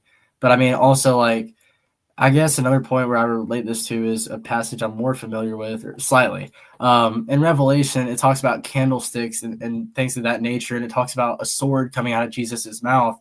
Now, I believe that this is such extreme imagery, that John can't really put into words what's truly occurring here, but uses his best knowledge of what he does know to, I guess, put words to paper. So, I mean, I'm like I said, I'm not really well versed in the taxonomy of the Bible. I guess maybe if we did a part 3, I could try and study. But well, and just to play off of what you just said,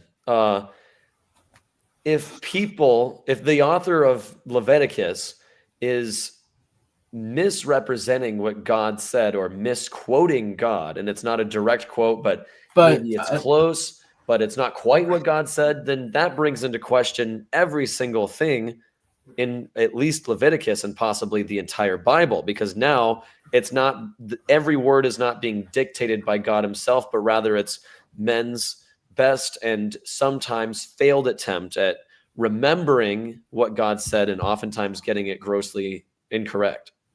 Well, I mean, like I said, I'm not well versed in this, so I mean, I don't think we could really take that leap based off of what I'm saying. We can leave this specific example aside and just kind of stick to a more broad topic, which is that, do you think that, and I forget if you answered this last time, do you think that the Bible is the inerrant word of God, where every single word in its original language was perfectly dictated by God? Or are there any, say, quotes that are supposedly from God that are not accurate? I believe it is the inspired word of God. I believe the entirety of the Bible is the inspired word of God. Got it. So then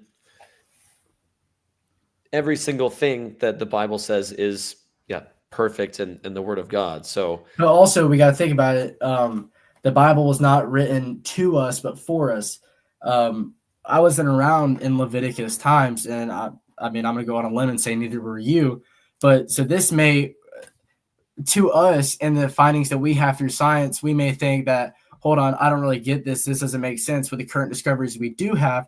But with the current discoveries at the time, that might be better for the people to understand what's being communicated here.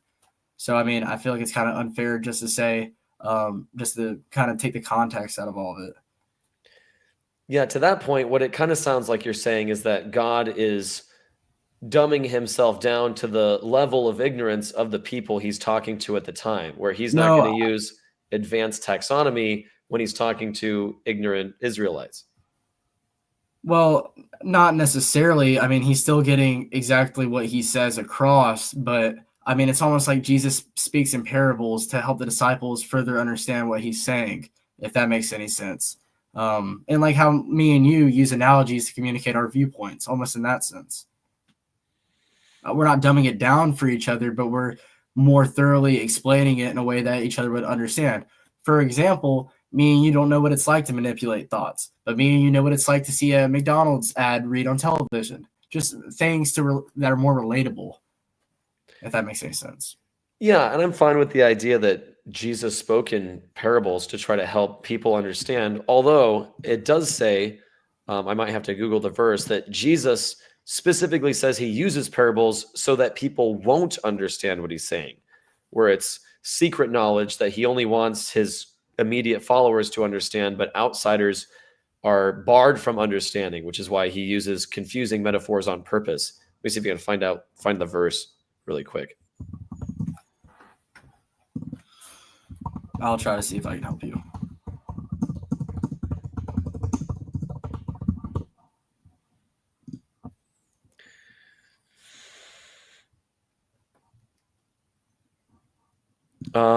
Let's try Mark 4.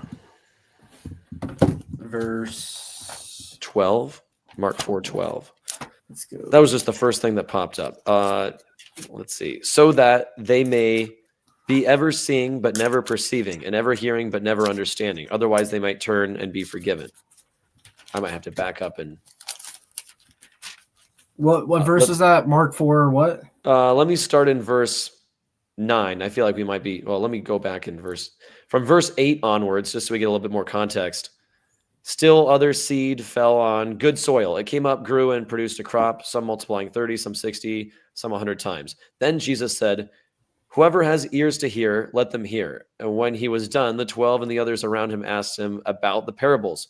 He told them, "The secret of the kingdom of God has been given to you, but to those on the outside, everything is said in parables, so that they may be ever seeing but never perceiving, and ever hearing and never understanding. Otherwise, they might turn and be forgiven." And so, So the standard in the interpretation of this verse is that Jesus speaks in parables not so that people understand him, but so that people don't understand him. He's being intentionally confusing because he doesn't want people to be saved and enter heaven. Well, I'm glad we kind of backed up a little bit, because verse 9 says, "He that hath ears to hear, let him hear." I mean, that's people who are open-minded. So, I mean, he's not forcing people to go to hell and not allowing people into heaven.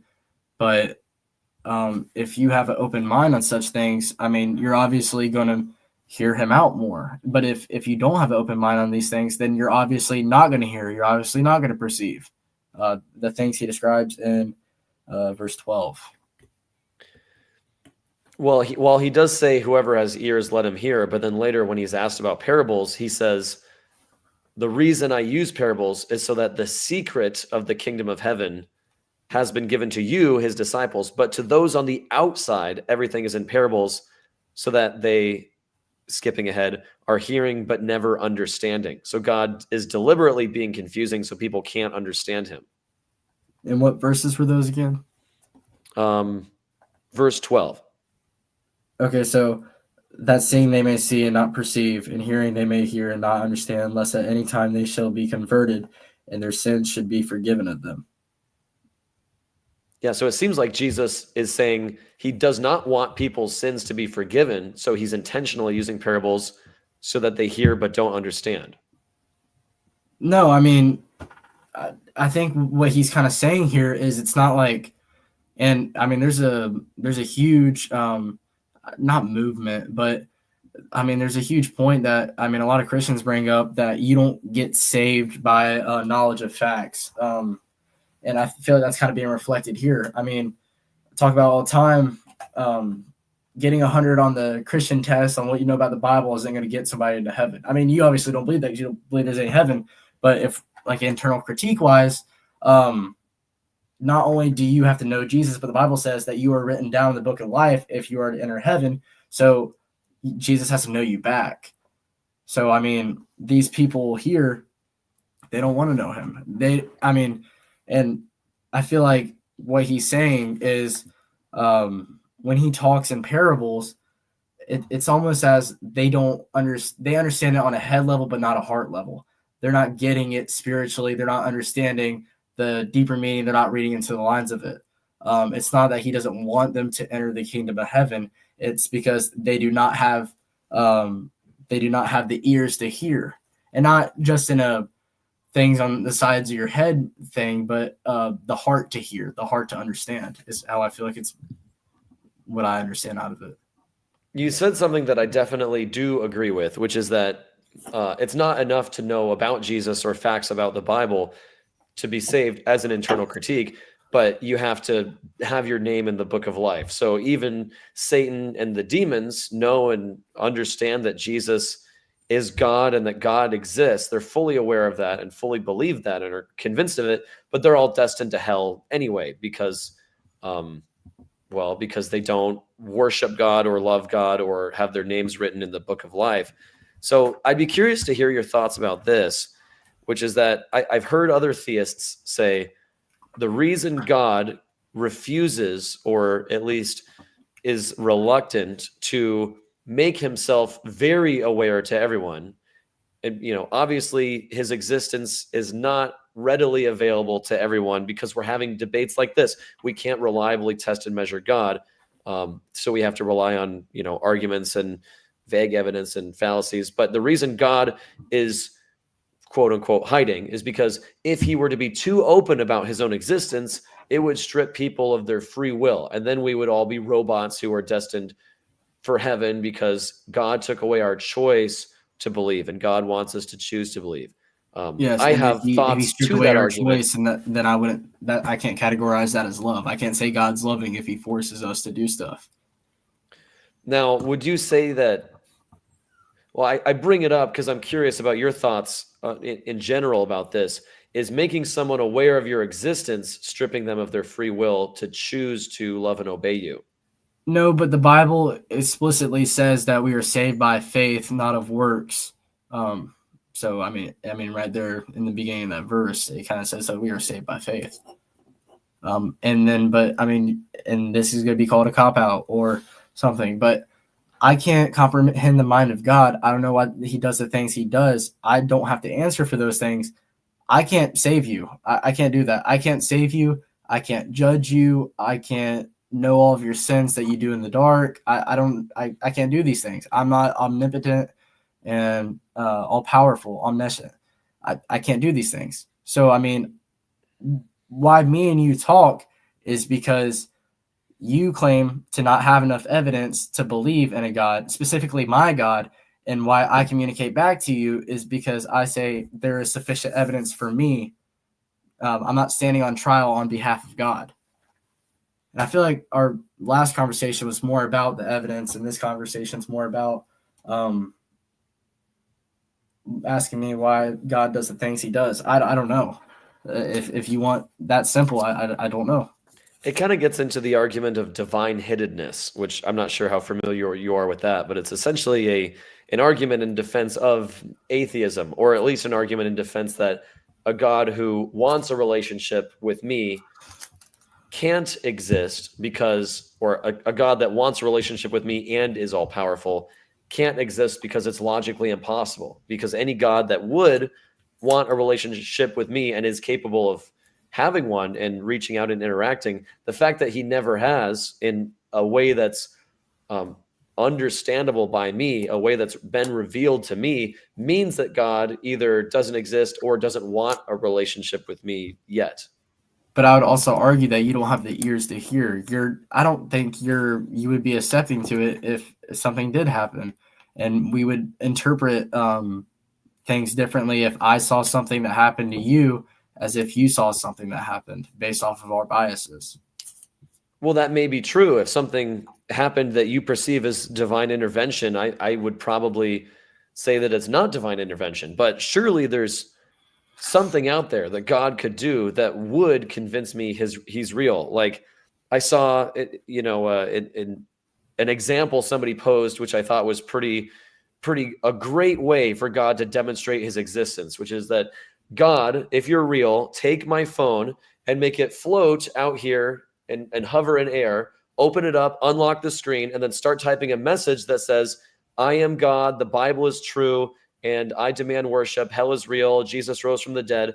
If my phone would start levitating and text would start writing right in front of my eyes, I think that would be at least a good start to A good start. to believing that the God of the Bible is in fact real. I think that would be pretty compelling evidence.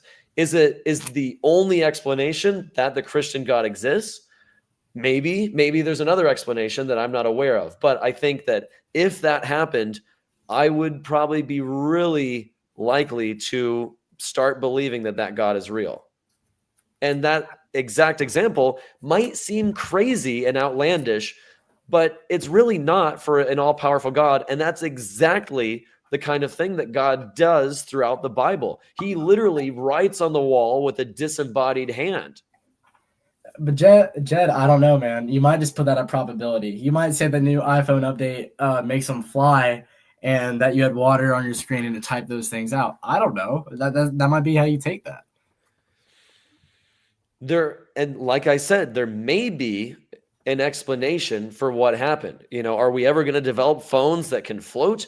Maybe it's some new technology. But from everything I understand about this particular phone, I've never seen it float before. If I started seeing, like, if I have got my old laptop right next to me, if the laptop opened by itself, unlocked itself, and started typing a message that was directed to me, presumably from a God, I would be really in shock, and I would probably be likely to start believing in God. The first thing I would do if that happened is start recording it.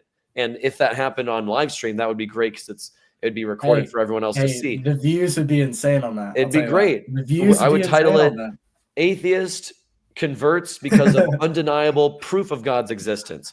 But I don't think something like that is likely to happen because of how I understand the world to work, despite the Bible repeatedly giving examples of God intervening in reality in very similar ways. And I want to talk about that. I mean, you're talking about you have a limited understanding of how the world works. You put the rest of your understanding into what I would call faith, that it happened because of probability. You believe that somewhere in history, or I guess before time started, a universe just started creating and is currently expanding right now as we speak. I don't think there's sufficient evidence for that. I mean, there's a book called Frank Turek that says I don't have enough faith to be an atheist. I don't. I think that a much better reason for why things happen, why things are so complex, is because there's intention behind that design, and I think there is a author behind that design. I think that might be a mischaracterization of my understanding of the universe. I don't attribute everything to probability, and I don't think that a universe created itself from nothing based on random chance. All the things that are currently happening in the universe, I'm convinced, I lean towards the idea that free will, in the way most people talk about it, doesn't actually exist, where our choices, like I mentioned earlier, are made by us, but under all the choices we think we're making, we're only making because of our brain states, which are only the way that they are because of all the experiences we have. And those experiences are the result of a universe that's been in motion since the very beginning of time. It's like a ball rolling, and there's, no matter how many times you rewind the clock and play it back, it always plays back the same way. That's kind of how I view the universe. When it comes to the very beginning of the universe, I don't make any claims to have any idea about where matter and energy came from. Maybe matter and energy have always existed in some form, and the universe is cyclical, or maybe time itself had a beginning and matter and energy just existed with a universe that just at the start of time, and you can't rewind the clock before that, so there was never an actual beginning, or time itself is infinite in both directions, and that matter and energy are cyclical. So there's a multiverse. There's many different possibilities, and I don't claim to know which one, if any of the ones I've just mentioned, are actually true. I make no claims about the beginning or origin of the universe, other than the fact that we can observe the universe expanding. So we know for a fact that galaxies are moving further away from each other. And if we measure the rate of acceleration and rewind the clock, 13.8 billion years ago is the time at which all the energy and matter would have been at one point. And that's why cosmologists date one of the reasons why cosmologists date the age of the universe to 13.8 billion years is just simply observing the expansion rate and rewinding. And so that's my thoughts on cosmology, but I certainly don't make any definitive claims about knowledge. Yeah, but I mean, I feel like you do claim that you claim that it's unlikely that there is a God, correct? Right? You claim that it's unlikely that there's a God. I claim that I have no reason to believe that there's a God. I would say I claim the Christian God is unlikely, but when it comes to a deistic God, I don't know if I would say it's unlikely. I just say that I see no reason to believe it's the case. Well, I would argue that you claim it's unlikely because last time we talked, you said that you believe that there is no afterlife. So you made a claim that there is no afterlife, which, I mean, afterlife and God go hand in hand. Saying there's an afterlife without saying there's a creation is kind of silly, don't you Not think? Necessarily. I mean, in Christianity, they go hand in hand. Well, that means there's more than materialism. So that means there's a spiritual world. And so, I mean, I don't really see how you can have an afterlife without a author of the afterlife. No, I'm saying there could be, it's possible that there's a God and no afterlife, right? Not under Christianity, but under like a deistic God, a created God. I suppose so, but there's a place outside of there's a place outside of materialism and time where he must reside then. So what I'm saying is there's another place other than our material world. Or another realm or dimension or whatever you want to call it. Unless he's just walking the streets like Bruce Almighty and Jim Carrey in that movie. Pretty good movie. Film, though. Yeah, great movie. I really like the scene where, actually, silly, one thing I never understood about that movie, they do talk, not to get us on a tangent, but they talk a lot about free will in that movie and how God is incapable of violating free will. But then there's the scene where Jim Carrey is manipulating I want to say Steve Carell to say all the Thank stuff. you. Yeah, he's manipulating Steve Carell during the broadcast. And he's making him like babble incoherently on the news. Yes, Very funny, but how is that not a manipulation of free will? Because he's directly manipulating the things that he's saying. I don't know, but I know it's supposed to be funny and it's making fun of speaking in tongues. But anyway, it's a good movie, albeit with some interesting theological implications. But potentially, I mean, like I said, I see no reason to believe a deistic God exists, but certainly my claim that I see no reason to believe there's an afterlife. I'm convinced that there's no afterlife. That's not incompatible with a universe that has a deistic God living in some other dimension, because we could die and cease to exist, and God could just exist in a different dimension. That's not incompatible, but I don't believe that there's an afterlife, and I'm not convinced that there's a God either. Okay, well, going off of that, then, do you think we could get into how the Gospels, how I think the Gospels are evidence of a supernatural world and of the Christian God, almost like we did last time, but dive back into that? Sure, why not? Okay. But beforehand, and this is probably going to be extremely unprofessional, I've been sipping on this Red Bull for roughly 2 hours now. Is it okay if I go? Yeah, we'll take a little I'll leave my phone break. here. I'll leave my phone here like it's on a roll and I'm not cheating, I promise. I got you. Yeah, I dropped it. Take a quick bathroom break. I'll be here. Appreciate it. Thank you.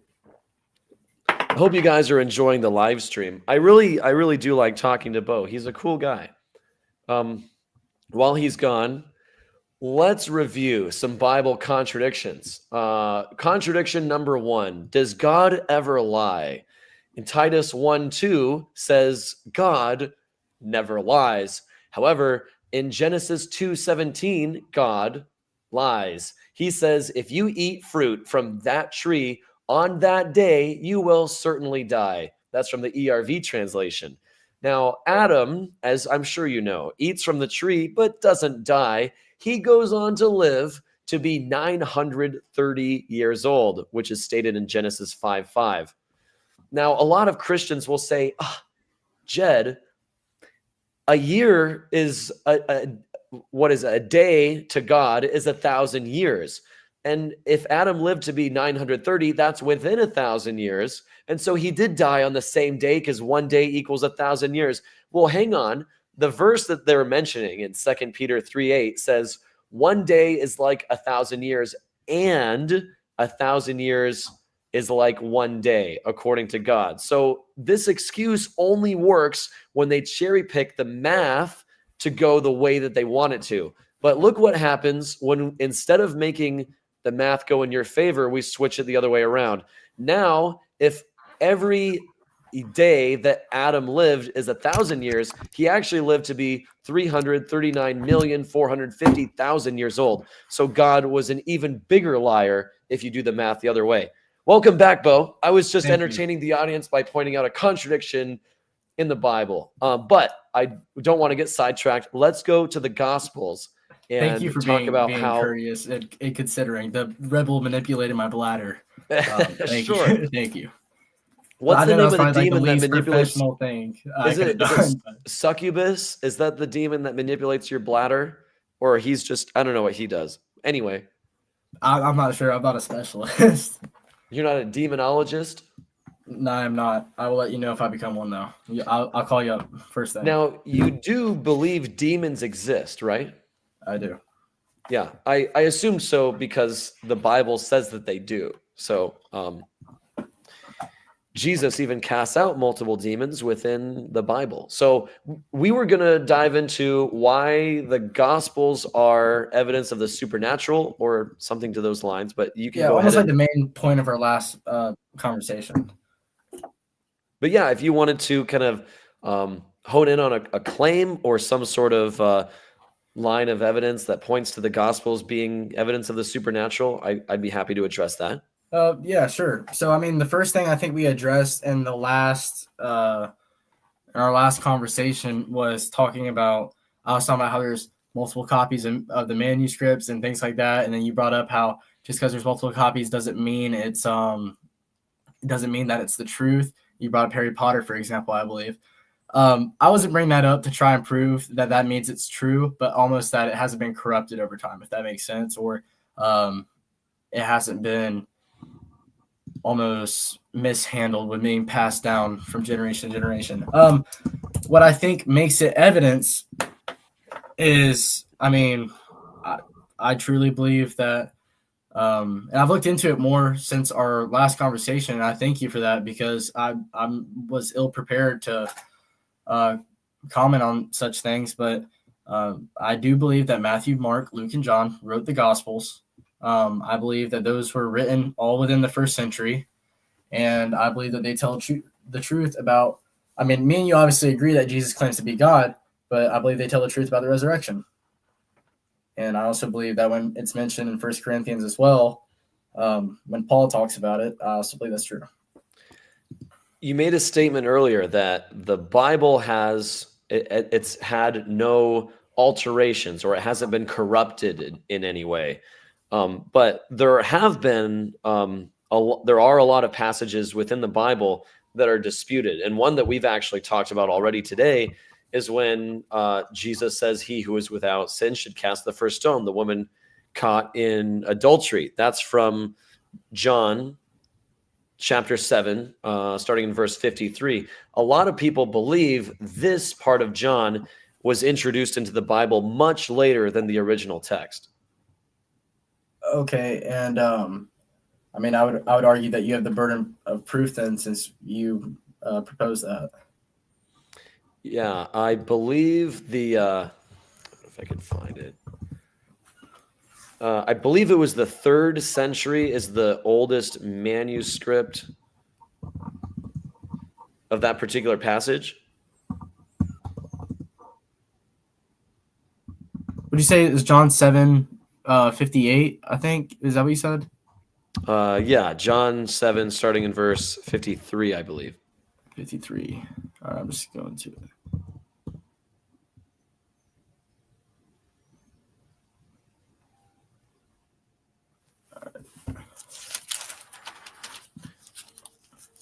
I never like to rely on AI during debates, but since I'm not super familiar with the history surrounding this particular passage, it just perked my interest because you brought it up. The passage in the Gospel of John that we're talking about is considered a later edition, not present in the earliest manuscripts. Modern Bible translations typically include this section, but often place it in brackets or accompany it with a footnote explaining that it's not found in the most ancient Greek manuscripts. It looks like the earliest manuscripts that we have for John 7 is from the 4th century. Well, I mean, I guess as a response, I would just say to that, I mean, neither one of us are well versed in this. And originally, I didn't bring up this passage. I did bring up talking about how the scripture wasn't corrupted, but I mean, I could just sit here and, I mean, almost like last time how you said, how do we not know that disciples were lying? I mean, how do we not know that there's not an earlier manuscript out there that has it, and we just haven't discovered it yet? Well, we don't know that, but the copies of all the copies of John that date prior to the 4th century exclude that Like passage. Codex Sinaiticus and stuff like that, right? Sure, I'm not familiar with those. Like you said, neither of us are super well versed in this, so I'm not super prepared to make a defense in the later edition of John 7. But to anyone watching, it may be worth looking into passages in the Bible that were potentially added later than our earliest manuscripts. And when it comes to something like this, where it's, like from John 7, starting in verse 53, if, say, we have a page of John from, the 3rd century or earlier that has that particular section missing, but let's say it's not a missing page, but rather within the same page, it skips over something that's in later editions, that would be a really good indication that it was added later and not simply a missing fragment. Well, I'll say this. I mean, I had to research it as well because I mean, it put us on equal playing field. I mean, you said you looked it up on ChatGPT. I use Google. It says there is manuscripts that are included that predate 4th century. They just don't put it in that spot. They put it. There's one in John 7:36. Actually, it says there's multiple in John 7:36.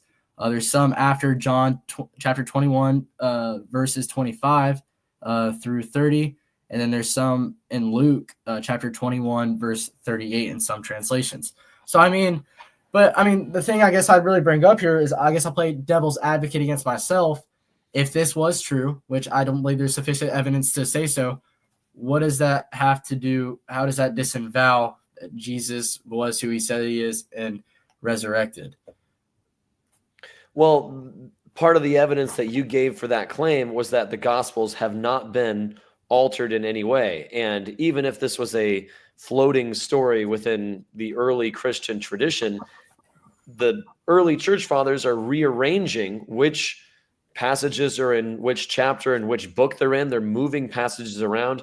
I mean, that's alteration and corruption as far as I'm concerned. Well, that's not corruption, though. I mean, the order in which they're placed, they still keep the chronological order, and most things happen when it matters. But I mean, if me and you are sitting around a campfire and I tell like a awesome story of George Washington crossing the river, and then you go and talk about, I don't know, anything that predates George Washington, that doesn't mean that either our stories are not true just because we brought them up in different order. This story, it doesn't matter where it is because it doesn't really affect anything else besides how we interpret the Bible. But this story doesn't have any effect on any other scripture or any other instances where Jesus says something in the Bible. This doesn't contradict anything that Jesus says in the Bible. I mean, I would certainly agree that the placement of it, whether it's in Luke or John, isn't necessarily, that's not going to take away from the core message of the Bible. But I mean, this is certainly, well, Right. It would be an example of Bible alterations, which would mean that humans are manipulating the Bible and piecemealing it together based on fragments. But not to where But it takes away from the main core story and theology is what I'm saying. I'm saying it's irrelevant when you it's irrelevant and it's not really a leg to stand on when you talk about this disavows everything that the Christian faith stands on. I don't really see it has a point here. well, if it's not important that a passage has been moved around or is potentially a later addition, then it's also I'm not a saying moot that. point. I'm saying it's not important that this passage has been moved around specifically.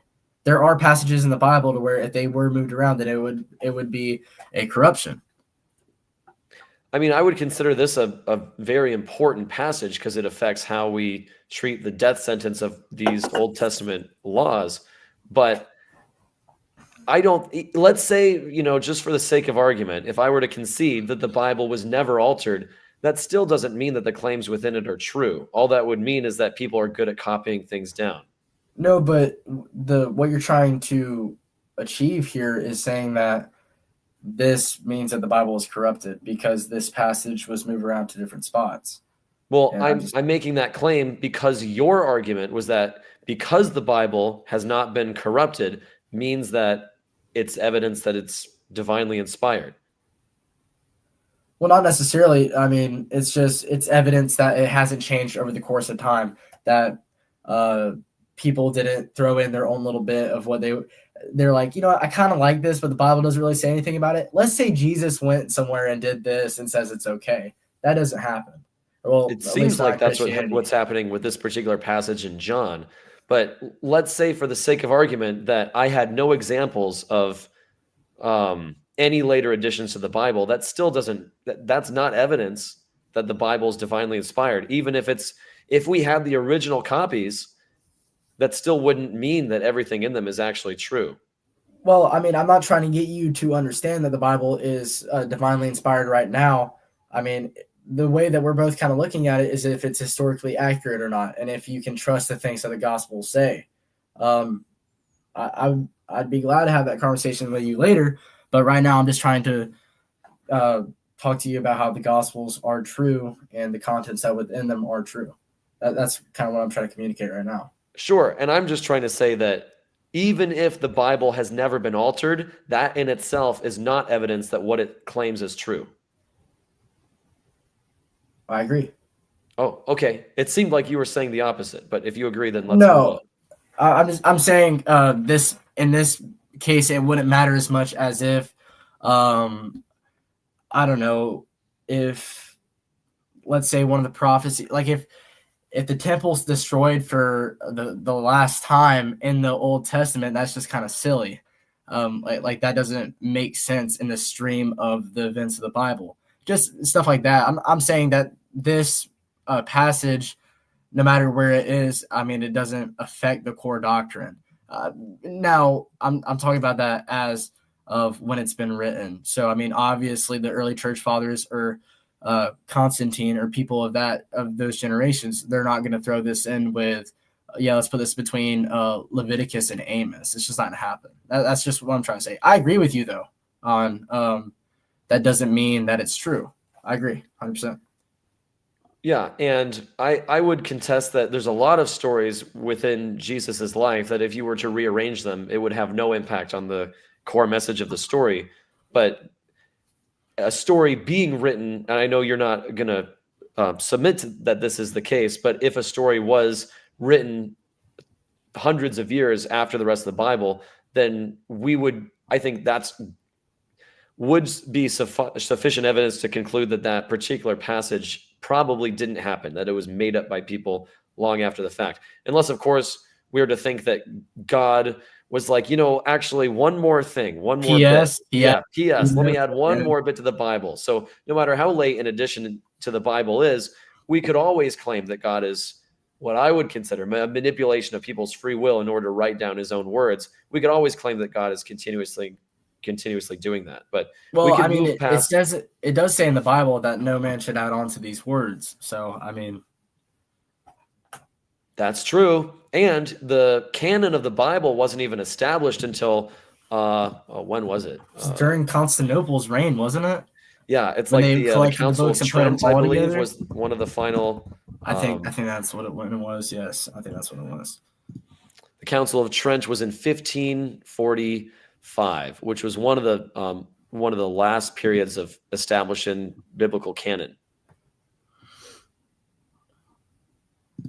But anyway, you had some more points regarding the Gospels besides just corruption. What were some of the other ones you mentioned? You have to refresh my memory.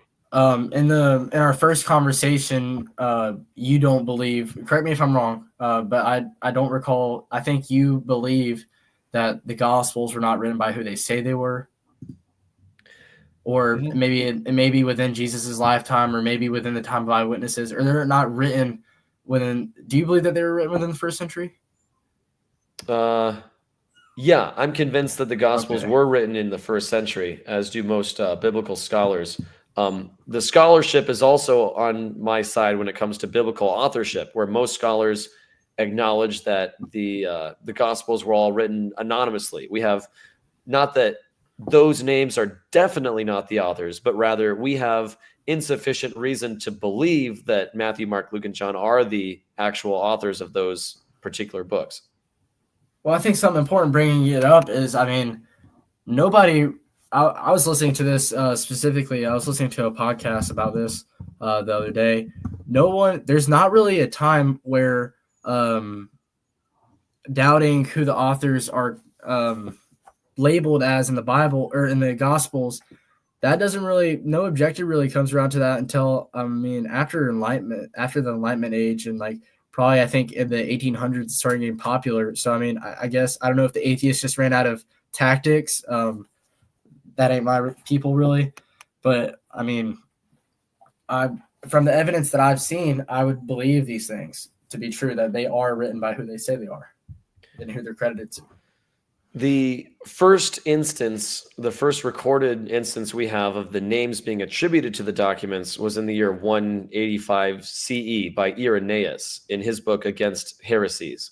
And prior to that, early church fathers all referred to the Gospels by alternative names, ones that are not attributed to Matthew, Mark, Luke, and John. Like, for example, Didicke refers to Matthew as the Gospel of the Lord before Irenaeus gave it the name Matthew. A couple of other examples, just to rattle a few off.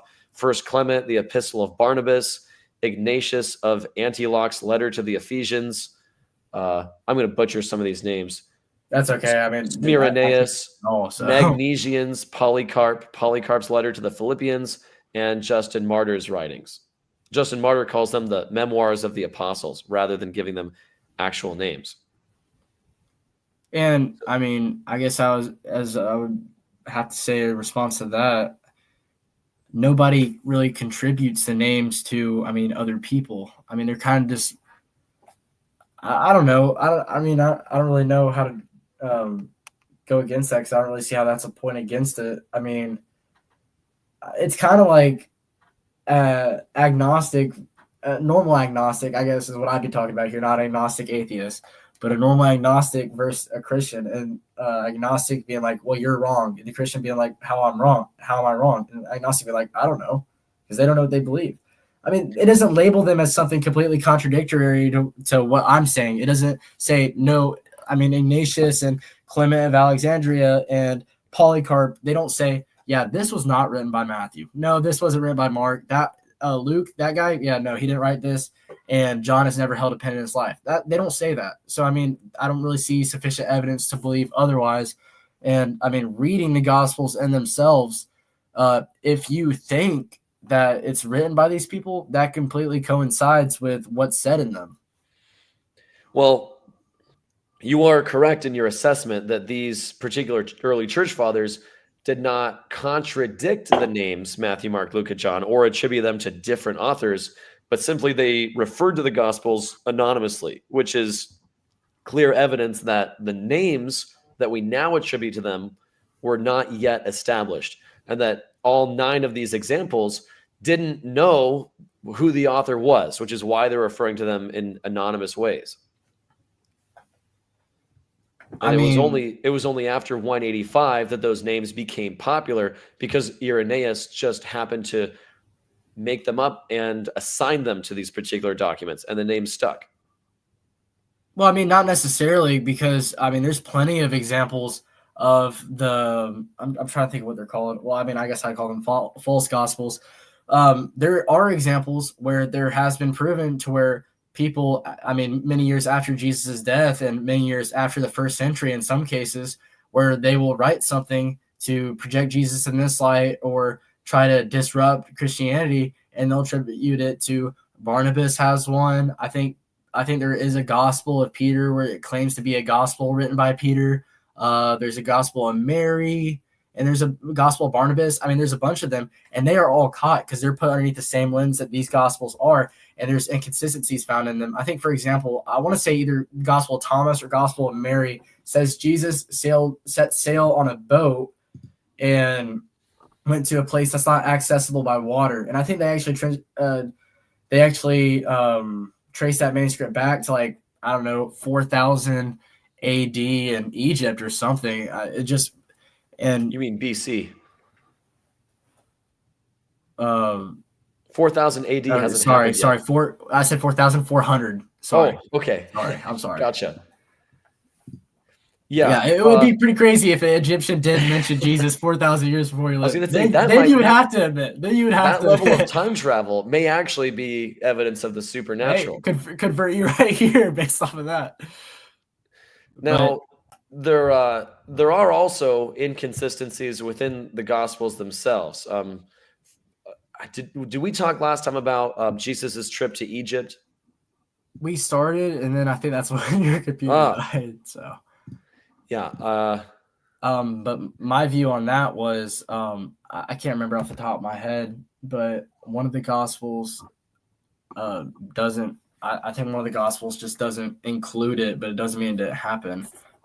I don't have the notes off the top of my head. I think it's me neither. It's written down somewhere. I wrote it down in my last notes, but I have no idea where those went. So. If I remember correctly, I think it was Luke and Matthew, where Luke does say they go to Egypt, and Matthew says that they didn't go to Egypt. Let's see. Now in Matthew, where are we at? Hang on, Matthew 2, I think, is where we're supposed to be. Yes, and Matthew 2 is where they do go to Egypt. The angel comes to Joseph in a dream: get up, take the child and his mother and escape to Egypt. Stay there until I tell you, for Herod is going to kill and search for all the children. And then they go to Egypt, and then Herod goes on a baby killing rampage, and then he dies. And then the angel comes back to Joseph in a dream and tells them to go back to Israel or Judea or whatever. And then the other relevant passage, I think, was Luke chapter 2, if I'm not mistaken. Yeah, so starting in verse 20 of Luke chapter 2, this is like right at the end of the nativity story. The shepherds returned, glorifying and praising God for all the things they had heard and seen, which were just as they had been told. Here's where it becomes relevant. On the 8th day, when it was time to circumcise the child, he was named Jesus, the name the angel had given to him before he was conceived. Now, in the next verse, it says, when the time came for the purification rites required by the law of Moses, Joseph and Mary took him to Jerusalem to present him to the Lord. Now, the time for purification rites required by the law of Moses states that purification must happen 32 days after circumcision, which means that was either a really fast trip to Egypt, or they didn't go there and went straight to Jerusalem, because they had to have gotten to Jerusalem 40 days after Jesus was born, rather than living in Egypt for several years like Matthew claimed.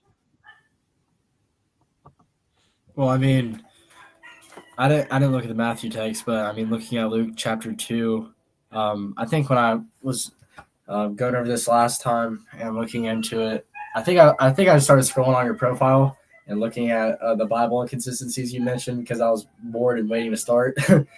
But I think what I recall is when I looked into the context further and didn't just look at the verses, but I mean, took the entire chapters for what they were. I just don't think it's. And I mean, it's the same thing with the resurrection scene. I mean, you said it's an inconsistency because each gospel talks differently about the people who are present at the grave when they go to look and see if Jesus' body is there. I mean, I just feel like it's not included, and I feel like that further establishes that these guys didn't collude because they didn't say the exact same thing. Some of them found things that were more important than the others. Like, and for example, and that kind of leads back to the authorship of the Bible. Luke is a doctor. He's a lot more technical in his gospel. John was close. John was in the inner circle of Jesus. That's why he has things in his gospel that other gospels don't, and so on and so forth. Well, I have to push back on the idea that where are we at? Luke is not contradicting, but simply omitting the trip to Egypt, because Luke is not deliberately, but he is contradicting the idea that they went to Egypt, because he's saying 40 days after Jesus was born was when Joseph, Mary, and Jesus went to Jerusalem. But in Matthew, they go to Egypt first for a few years and then go to Jerusalem.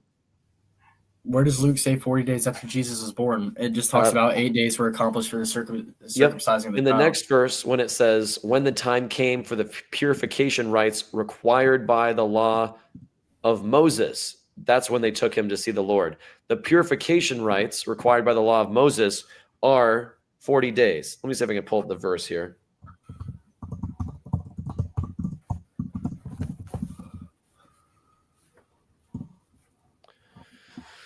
Leviticus 12, I think, is the relevant chapter. We were just in Leviticus talking about bats and birds. We were. Hopefully, we're not going back to that passage. No, this is a short chapter. Okay. It's only like Leviticus, 8 verses. Leviticus, what was it? Chapter 12. The Lord said to Moses, say to the Israelites, a woman who becomes pregnant and gives birth to a son will be ceremonially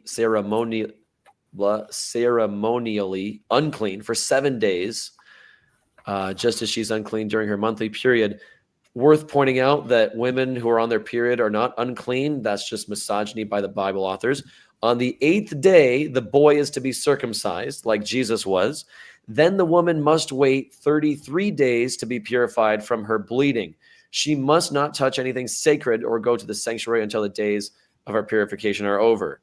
And then if she gives birth to a daughter, it says basically the unclean period is only half the length, or I'm sorry, the length of time you're unclean is double that with a daughter than with a boy, because evidently when a baby girl passes through the birth canal, it makes the mother twice as unclean as if a boy passes through, because women are so disgusting.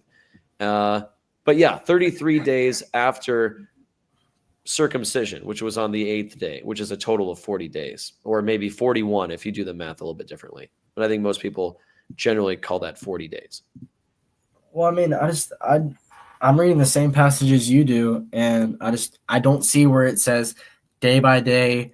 I mean, Matthew and Luke didn't vlog day by day and put together a timeline of everything that happened. I mean, I feel like when Matthew talks about the angel appearing in Joseph's dream, I mean, he's looking at it through the lens more of Joseph's role and the dream and him leading and protecting from Herod, and Luke just isn't taking the same angle. I don't see anything that outright contradicts, and I feel like you have to dig deep to try and establish a timeline, then say that timeline isn't true or can't work out. I don't think you have to dig very deep, because in Luke 2:22, it says, it specifically does provide a timeline. It says, when the time came for purification rites required by the law of Moses. And we have access to the purification rites required by the law of Moses. When we flip over to Leviticus 12, that's where it talks about 32 days after circumcision. So the timeline is all spelled out for us. We just have to look at what it's referencing, the purification rites required by the law of Moses. And then boom, we get the timeline right there. 40 days after Jesus is born means they were in Jerusalem. Now, the typical Christian response to this contradiction is to say, oh, They went to Jerusalem and had Jesus purified, and then they went to Egypt afterwards. But in Matthew, Joseph got the dream, presumably when they were still in Bethlehem, because right after the shepherds and wise men take off is when Joseph gets the dream. And it would be kind of crappy of that angel to wait till they were already in Jerusalem and at risk of Herod killing Jesus in order to tell him, hey, maybe you should go to Egypt. If it was a preventative measure, it'd certainly be a bad timing for the angel to wait until after they got to Jerusalem the first time. I mean, just the way I interpret it, if I had to try and construct a timeline to put together, Jesus is born, obviously beginning of the timeline that's talked about in Matthew and Luke. He's presented in the temple after about 40 days. The family returns to Bethlehem, which Luke doesn't really specify. The Magi visit in Matthew. Joseph is warned. They flee to Egypt. They stay until Herod dies, and then they return to Nazareth. And that's where Luke picks up. That's how I view that. So you're saying after going to Jerusalem, they go back to Bethlehem, and then Joseph gets the dream, and then they go to Egypt. Yes, and what I think is the Magi visit, and then Joseph is warned, and they flee to Egypt, and then they stay in Egypt until Herod dies, and then they return to Nazareth, which is where we pick up in Luke. Yeah, because Luke, you have to interpret it that way, because the first verse in Luke says, after Jesus was born in Bethlehem in Judea during the time of King Herod, Magi from the east came to Jerusalem and asked, where is the one who has been born King of the Jews? We saw his star, blah, blah, blah. So they are in Bethlehem when the Magi come. So that means you're right. They had to have been, Jesus was born in Bethlehem, then they went to Jerusalem, and then they went back to Bethlehem, and then Joseph got the dream, and then they went to Egypt, and then after Herod died, then they finally went back to Jerusalem. But what was their motivation to go back to Bethlehem after Jesus was already born? I'm not sure. I don't know. It's just the way I interpret it.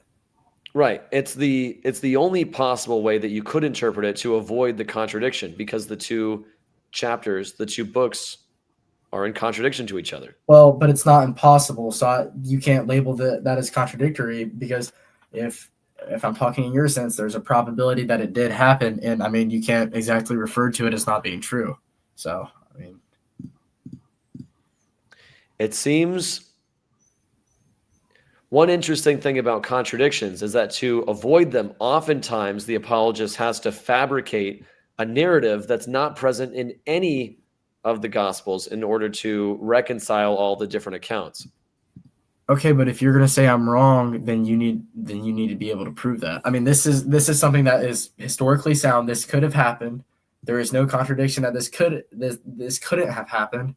And so if I say it happens and you're just like, well, that's too perfect, I mean, I don't really think that's an argument or a comeback that necessarily proves me wrong. Well, I think one thing that's pretty telling is that the author of Matthew exposes his own motivation in including the trip to Egypt. In verse 17, Matthew 2:17, he says, then what was said through the prophet Jeremiah was fulfilled. And then it quotes a bit from Jeremiah. Is that talking about that he will be born in Bethlehem, or is that talking about the trip to Egypt? No, it's saying that he will be coming out of Egypt. The Messiah will come out of Egypt or something like that. So the only reason from my perspective, the author of Matthew is deliberately making up details in order to check prophecies off of his list, because he's collecting as many prophecies as he can in order to make Jesus seem like he's a bigger fulfillment of Mosaic prophecies or Old Testament prophecies. Well, I mean, I think that's kind of generalizing what Matthew's doing, and I think that's kind of just just labeling him with malice to say that he's doing those things. There's also plenty of other prophecies fulfilled from the Old Testament in Jesus's life. And so, I mean, I don't think that's necessarily fair to label Matthew such things. He's a pretty good guy, I think, besides being a tax collector. But if we were to look at any prophecy that's supposedly fulfilled in the New Testament that was predicted in the Old Testament, none of those are remarkable to me in the slightest, because all of the authors could potentially be making up plot points and story beats in order to fulfill prophecies. So the fact that all the authors had access to the Old Testament means there's a chance that they're deliberately making up details. I'm not saying that that's proof of it, but the fact that they have access to the prediction and then they're writing a story to fulfill the prediction, and even saying, then what was said, I'm writing this, then what was said through the prophet Jeremiah was fulfilled. So they're very much aware of the prophecies, and they're making it aware to us that they're reading them. So it's entirely possible that they're making up parts of the story in order to fulfill prophecies. Okay, but I think we're just running into the same thing we happened last time. I mean, if you're going to say that they're lying, or they have some sort of malicious intent, you're going to need like the slightest bit of proof, just a little slice of, or a smell, or a hint of evidence. Because I mean, like, what stops? There's so many messianic figures who say that they're the Messiah, who say that they were what Jesus is. And I mean, why didn't they just do the same thing if they could just check off the prophecies? I mean, you don't see that. And I mean, I just feel like if you're going to innocent until proven guilty, right? If you want to go by today's standard. I'm certainly not making the claim that the fact that the authors of the gospel could be making up lies in order to check off prophecies from the list is evidence that they're doing it. But the fact that that's a possibility means that a fulfilled prophecy in the New Testament cannot be used as evidence that the Gospels are supernatural or that Jesus is definitely the Messiah. The fulfilled prophecy itself cannot be evidence because of the possibility that the authors could be making it up. But I think it definitely helps support the case. I don't think so at all. I think it's more likely, I would argue, that the authors are making stuff up. Because we know people but you can don't make have a stuff shred up. of evidence. Exactly, but for what motives? You don't have a shred of evidence. That's because they want to these paint Jesus like the Messiah. Why? Because they want people to worship Jesus. They want Why? Christianity to take off. Why? I don't know. Why don't they want them to worship themselves? Matthew. I don't know what's going in the himself mind of the greatest authors of the gospel. Exactly, and you can't paint them with malice. That's what I'm saying. This you don't have any evidence that this is the case, and so I mean, you can't just say that they're guilty without proving innocent. Like, that's not how it works. Well, I'm not saying that this is definitely the case. I'm saying maybe you're saying it's more than probable, and that's probable. Just not true. It is, but that doesn't mean anything. I mean, it's probable that I'm not a Christian and I'm just sitting here because I think it's funny to rile up atheists. I could be a Buddhist monk who just learned about the Bible just to get you riled up. That's not the case, but I mean, you could say it is because there's no proof. I don't have an ID card that says I'm a Christian, certified and within the date of before it expires. I mean, it's kind of just a silly notion to make a point on. Now, when it comes to our two competing hypotheses that explain the prophecies in the New Testament, mine being that the authors are lying, and yours being that Jesus is real and that the supernatural is responsible for it, we know for a fact that people can and do and are very much capable of lying. So we have other examples. Say that without there being a motive intact or some reasoning of why they would. I don't need a motive to know that people are capable of lying, but we have okay. So what if I just put you in jail because I say you're? What if I just put you in prison tomorrow because I say you're capable of planning a murder? I don't know if he's doing it. I don't know why he would do it, but he could. That's so unfair, and that just makes no sense. I think a better analogy would be: let's say there was a dead body found in my house, and there was a bunch of stab wounds, and there were my fingerprints on the knife. Now. And let's say there was also a video of me stabbing somebody to death. Now, I could say this is actually a supernatural intervention. I didn't stab that person to death. God magically put my fingerprints on the knife, and God magically created fake video footage of me stabbing that person. Now, there's one explanation, and then there's the more likely explanation that the video footage is real and that those are actually my fingerprints on the knife and that I'm guilty. We know for a fact that people can stab others and that videos record accurate depictions of people doing things, but we also have no examples of supernatural intervention in reality, which is why if I were to use that excuse in court, it wouldn't go over very well.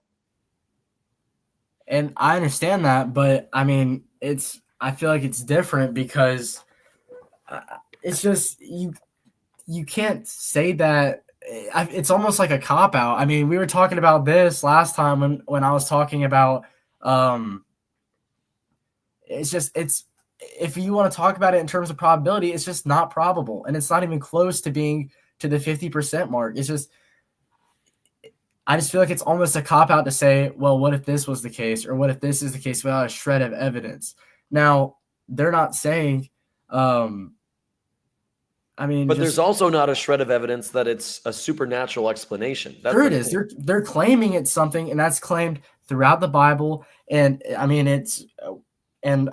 if I believe that the resurrection is true, which I believe there's evidence for, then there is room for there to be supernatural things occurring based off of that. And it's almost like a bottom to top reasoning thing of all of the Bible and all of the supernatural things in the Bible hang on and sit on the leg of the resurrection.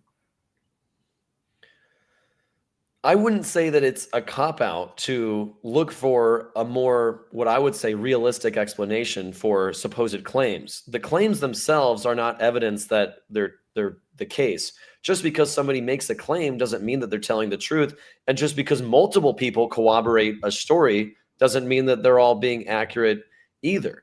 I think it was Christopher Hitchens who said, what's more likely, that the laws of physics and nature have been suspended in your favor, or that a Jewish girl tells a fib, or, in reference to the virgin birth. So what's more likely, that there was an intervention in reality to manipulate the world in a way that doesn't normally happen? So God's using magic to make a girl get pregnant, or in this case, make someone rise from the dead, or whatever else, or that people are making things up. We know that people make things up. Even if we don't know their motivation, we know it's possible for people to make things up because we have other examples about it. But we don't have any concrete evidence that anything supernatural has ever happened. But I mean, I feel like you're just using different thought processes, because you're saying that you're going to take the more likely stance here. But when you suggest that the universe came from something that came from, well, I guess you said not randomness, but didn't have an intelligent mind behind. I mean, just if you look at things that in creation, such as like a nervous system, that is insane. There's no way that happened by probability or by randomness. There was intention behind the creation. So, I mean, you're using an entirely different thought process there than you're using here, and you're just kind of switching up. No, I think I'm remaining consistent, because in both examples, I'm saying I see no reason to believe that a supernatural God is manipulating nature in any way. When it comes to the Gospels and Jesus' resurrection, I don't think a God is responsible for manipulating reality. And when it comes to the nervous system of the human body, I don't think that there's any gods manipulating reality. I think that the nervous system is the result of evolution, which is partially random, but not entirely. So, not to get into too big of a sidetrack, but the mutations within evolution are random, but they're selected for by environmental pressures and survivability and reproduction. So there's tons of mutations that happen with any organism, but only the ones that are beneficial for survival and reproduction are the ones that get passed on to the next generation. And that selection pressure is non-random. So, I mean, if you want to talk about it in that case, I mean, I feel like the human body is not specific, just so crazy. And like you're saying that it happened as a result of evolution.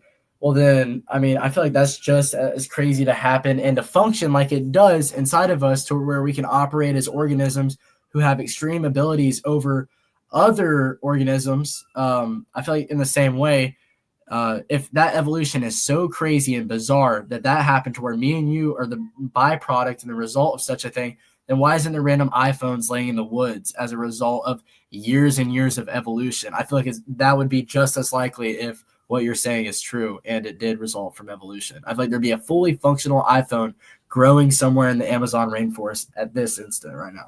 iPhones don't reproduce on their own. That's why. Reproduction is the driving force of biology, and that's really what separates living organisms from non-living material, is that living organisms reproduce. All of them reproduce. And But we're not talking about whether every something's time there's a living or not. reproduction, there's random mutations and copying errors. Sometimes there's genes that are switched. Sometimes there's genes that are turned off. Sometimes there's genes that are duplicated. So by duplicating and switching genes, there's an endless supply of potential gene sequences and DNA strands that could be created, for lack of a better word. In your argument, if you're saying it takes years and years to build upon this, then I feel like we would have a lot more, maybe fossils even, of messed up organisms, or organisms where they didn't reach where the evolution stage that me and you have, and we get a bunch of, I guess for lack of better terms, for stuff that's in front of me, we get a bunch of crumpled up little Post-it notes instead of finally reaching this one. I don't see enough crumpled up Post-it notes to suggest that this is random things that happen until we get to this point in time where me and you eventually end up where we're able to be coherent, have thought processes. I still don't understand how evolution can explain the conscious mind or things of that sort. Science doesn't really have an answer either. So I will bet all my money on black, and I will say that that is a result of something supernatural, because I haven't seen anything like me and you besides me and you. I haven't seen anything like the creation of the universe besides the creation of the universe. There's nothing that's, and I mean, I feel like if you're going to say that I'm wrong, then you have to have some sort of theory of how the universe came into place. And I haven't really heard that exactly from you. So can I please have your theory of how the universe came into place? Yeah. I want to address something you said a little bit earlier before I answer that question, because I don't want it to get lost. You were asking, why don't we find more, if I'm understanding you right, fossils of organisms that have deleterious mutations or messed up organisms? Why don't we find more, I don't know if a good example might be, why don't we find some ancient animal that had like an extra arm growing out of its head, or some crazy mutation that was very detrimental to its survival? You're asking, why don't we find more of those? The fossilization process is very rare. Despite there being tons of fossils out there, the likelihood that any given organism is actually fossilized is really low, because in order to become a fossil, there has to be really specific circumstances surrounding an organism's death. It has to be basically buried in dirt or mud very shortly after it dies, because otherwise the bones would end up decomposing. The bones need to be buried, and then they'll eventually turn into fossils over the course of many, many years. So the fact that it's so rare that a fossil actually happens means that if we're picking a random organism out of a population, most organisms within a population are going to be more representative of what the population looks like as a whole. Plus, a lot of mutations are not going to be present strictly in the skeleton of an organism. Sometimes humans are born with an extra finger. You know, I'm sure I've met someone before who was born with 6 fingers, and he had to get one surgically removed when he was a child. That's an example of a mutation. And we would probably consider it deleterious if the finger is not as functional as the other ones, but maybe it would be a beneficial mutation if the finger enhanced your ability to survive. But regarding your other point, you asked, what's my explanation for the origin of the universe? Is that right? Please. I don't know. I have no idea how the universe started. I don't know if the universe started, or if it's always existed, or if time... Well, I feel like if it's expanding, then it has to have a start point.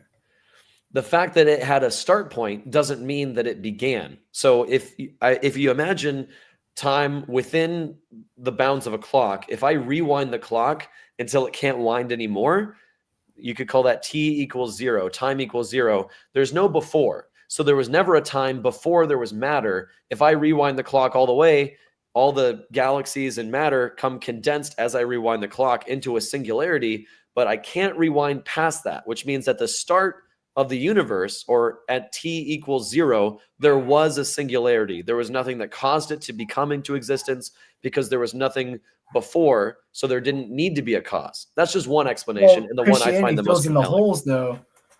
Christianity fills in the holes on that because we claim to have a God who lives outside of space and time.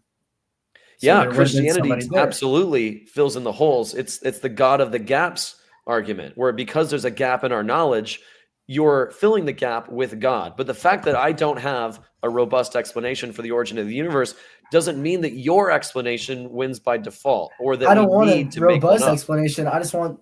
I can't argue against you when you're not taking a side on it. Besides saying mine's wrong, like you can't say that's like telling me like we're going to like we're setting up a party or something, and I'm like, well, I think orange tablecloths would look really good at this party, and you're like, no, they wouldn't. And I ask you, what do you think then? And you go, I don't know, just not orange. Like that's just silly. That doesn't make any sense. I can't argue with somebody who doesn't have an opinion besides that mine's wrong. And I'd like to raise another point real quick. It's something I've really been thinking about, and you don't have to go into that much detail on it if you don't want to, because it is kind of personal. If you are true and you are right, and there is no God and there is no afterlife, because you claimed previously in our last video that it is more than likely that there's not one, and we just cease to exist like almost before we were born. Why do you spend so much of your life going against a Christian God and a guy who died 2,000 years ago who doesn't even exist? That would be so silly to me if I didn't believe in Christianity. It's a great question. Before I answer it, I want to address the thing you said about the party and the tablecloths. What you're kind of describing is called the argument from ignorance fallacy, which is that I don't have an explanation for X, therefore it's Y. Or the fact that I don't know what tablecloth color would look best doesn't mean that my assessment that orange is bad is wrong. That's kind of a weird example because it's subjective. But a better one that I like that you might have heard before is that if I have a container of water right here, an invisible container of water. Yeah, this is evidence of the supernatural right here. Look at that. No, I've got this container of water. I might ask you, how many ounces down to the 10th of an ounce do you think are in this container of water? And you might guess. And I would say, I don't know how many ounces of water down to the 10th of an ounce are within this container.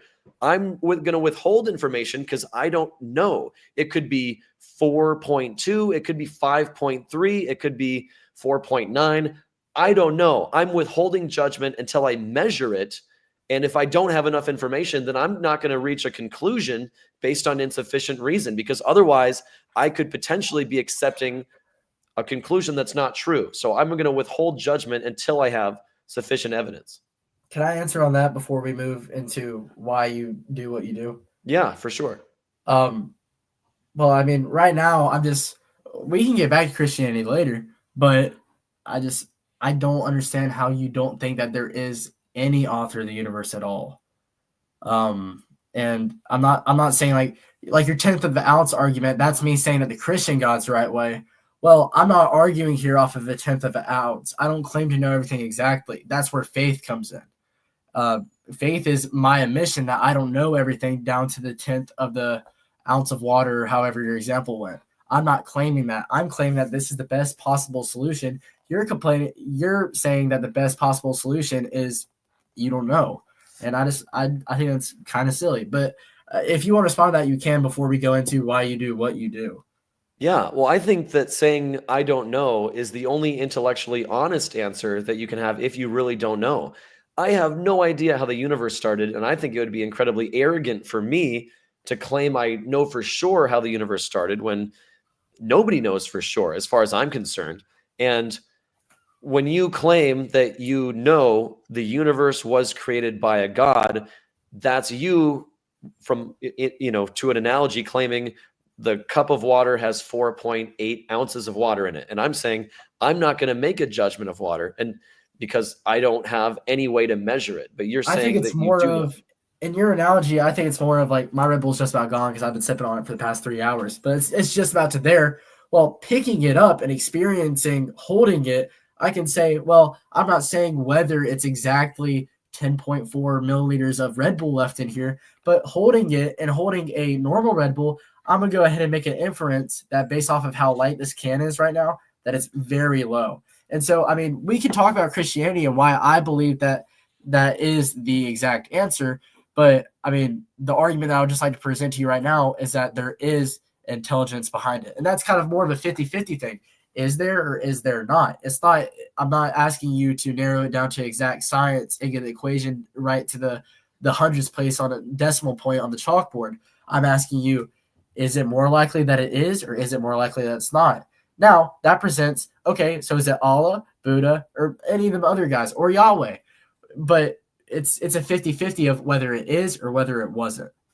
Does that make sense? That's what I'm trying to describe. Yeah, it's what it sounds like you're saying by 50-50 is that it's a binary choice. Either God created the universe or the universe was not created by a God. That doesn't mean the odds are 50-50, but rather that it's a true dichotomy. No, but yes, so, it's a binary like option, yeah, almost. It's a dichotomy, exactly. So the analogy I gave with the water was an attempt to do something different that I haven't heard before. But the more classic analogy that you'll probably hear other atheists use is the gumball analogy. So if I had a jar of gumballs, let's say it's, yay big, it's got a bunch of gumballs in it.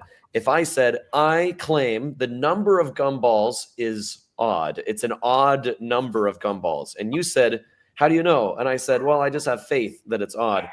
And then you said, I don't believe you. That doesn't mean that you're claiming it's an even number necessarily. You can withhold judgment on claiming it's either odd or even until the gumballs have been counted, assuming they're all whole. But what's your number of gumballs. What is your faith based off of there?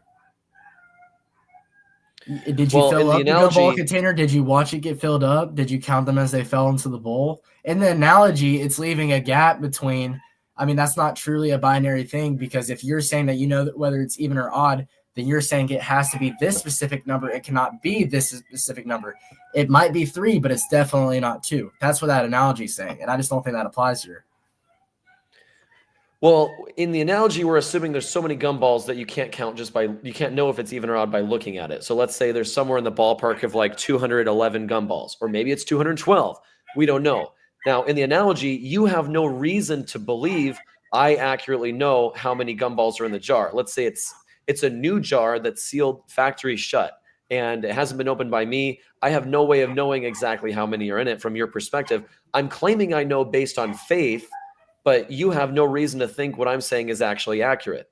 Well, but you're not operating based off of faith, because faith is taking a certain level of understanding and applying it. Like I said last time, faith is taking, if I have faith in a person, that if I have faith that a person will tell me the truth, then that's basically trust based off of the prior interactions I've had with them, where what they tell me proves out to be true. I'm going to take what I have there, the evidence that I have there, and use that evidence to push to a greater theory of, oh, well, will they tell me the truth or not in the future? Well, based off of their pattern of behavior, I believe that they will.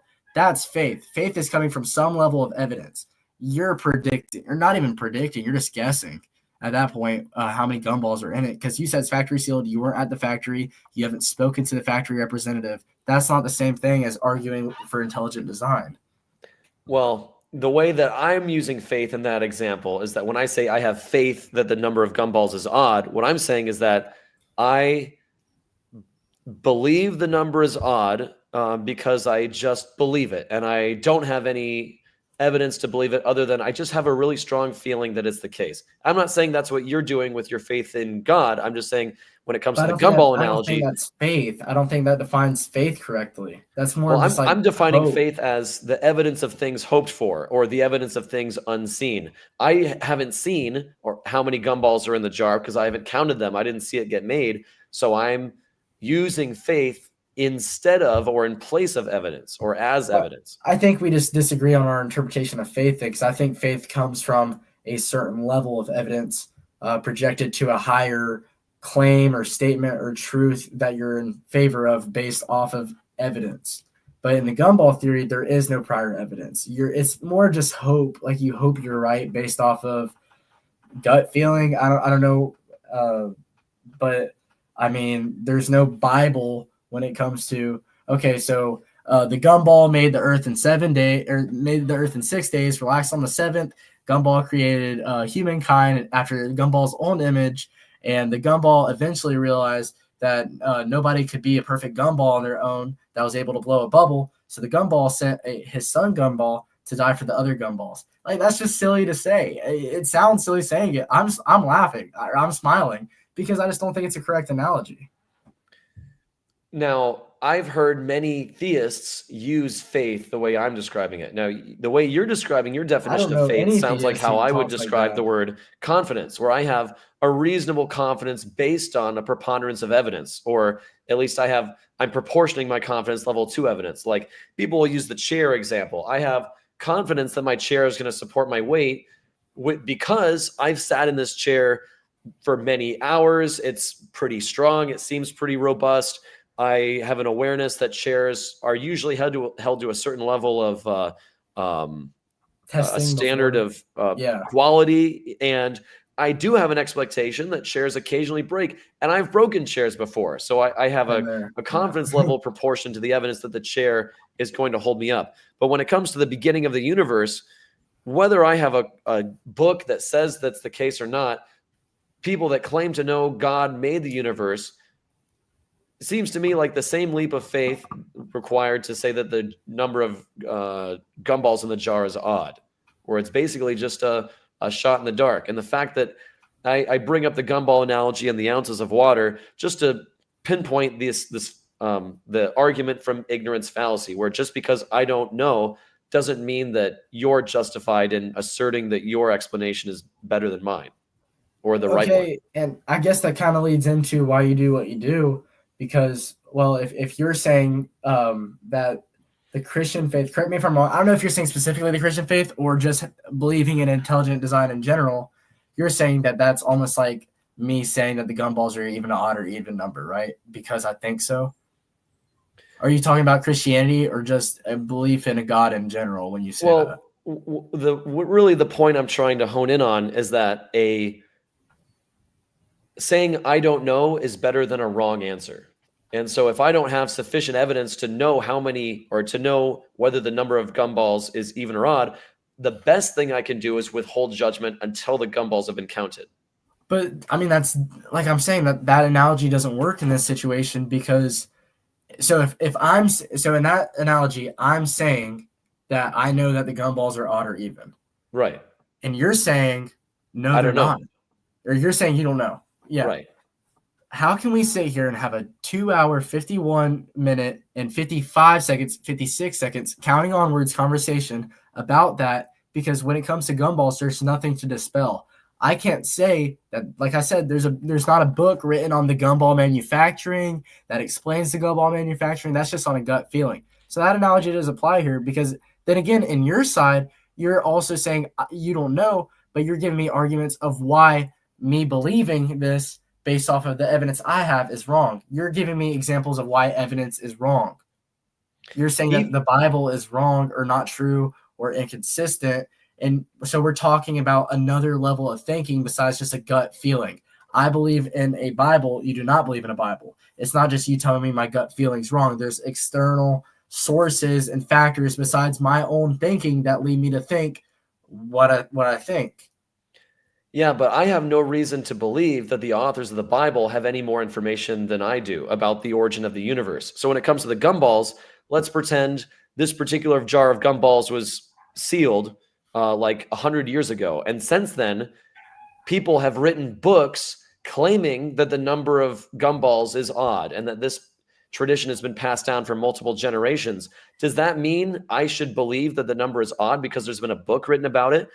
No, because if the book was written, what reasons do they use in the book? The book was written after the gumball jar was sealed. So I don't think anyone can know how many, whether the number is odd or even, until we count the gumballs. And the people who wrote the book didn't count them. So just because they wrote it doesn't mean that they have more information than I do. Okay, but in this is such a silly analogy. I can't believe we're talking about this. I think it's good because I think it parallels the origin of the universe really well. I'll entertain you. So in your situation, do you think it is more probable that a gumball told all these people who are writing a book about the gumball that, hey, it's 73 ish gumballs in here. It's anything but an even number. Do you think that is more probable than a Bible that correctly records history? Now, you may say that you don't believe the supernatural things in the Bible, but you agree with the historical things of the Bible. Me and you've talked about that already. You believe Pontius Pilate existed. You believe Jesus Christ was a real person. You believe that he said the things that are recorded. You believe that he claims deity. You believe in the Israelites. You believe in the Amalekites. You believe in all these things except the supernatural factors. But, I mean, I don't understand. Like, this analogy doesn't not work, because you're saying that the books that the gumball followers, I guess you call them gumball followers, wrote. You're just saying, hey, it's an odd number. Why do they have any reason to think that? That's what I'm wondering. That's the whole point. From my perspective, the authors of the gumball book who are claiming that the number is odd, they have no reason to believe it's actually odd. I don't think the gumballs have given them any divine insight. Any reason? What's that? Are they providing any reason, or are they just stating that the gumballs are an odd number? Maybe they're claiming that God told them the gumballs are odd, or maybe they're claiming they just take it on faith. Maybe they're claiming that there's a gumball God who's telling them that the number of gumballs is odd. They're claiming, let's say that they're claiming that God told them the number is odd, but I have no way of knowing that they're actually telling the truth. From my perspective, maybe they think that God told them something. Maybe they had a dream about God telling them that the number is odd, or maybe they're just completely making it up. But I have no reason to actually think they have more information than I do. That's such a one-dimensional analogy that just does not work. I mean, because, if you want to talk about that being applied to the argument of, well, I think there's intellectual design and you do not, if these gumballs are sealed, then we haven't chewed on these gumballs. We haven't experienced the different flavors of these gumballs. We haven't seen if we can blow a bubble with these I was saying golf balls here for a second, I think. Gumballs. We haven't experienced one being stuck to the bottom of our shoe. We haven't seen it being put underneath a school desk. We experience the universe. We do not experience the gumballs. They are separated between a layer of glass and us. We cannot experience them. Now, I don't know about you. I can grab this TV remote. I just found it. Earlier, I had to unplug the TV to get it turned off. I can touch my AirPods case. Red Bull, I can interact with that. Now, the only thing that you can experience these things. Yeah, I get that, but we are barred from experiencing or observing the beginning of the universe. And in this analogy, but not the byproducts whether the of it, gumballs are even, whether the number of gumballs are even or odd represents the origin of the universe, and whether we know it was intelligently designed or not.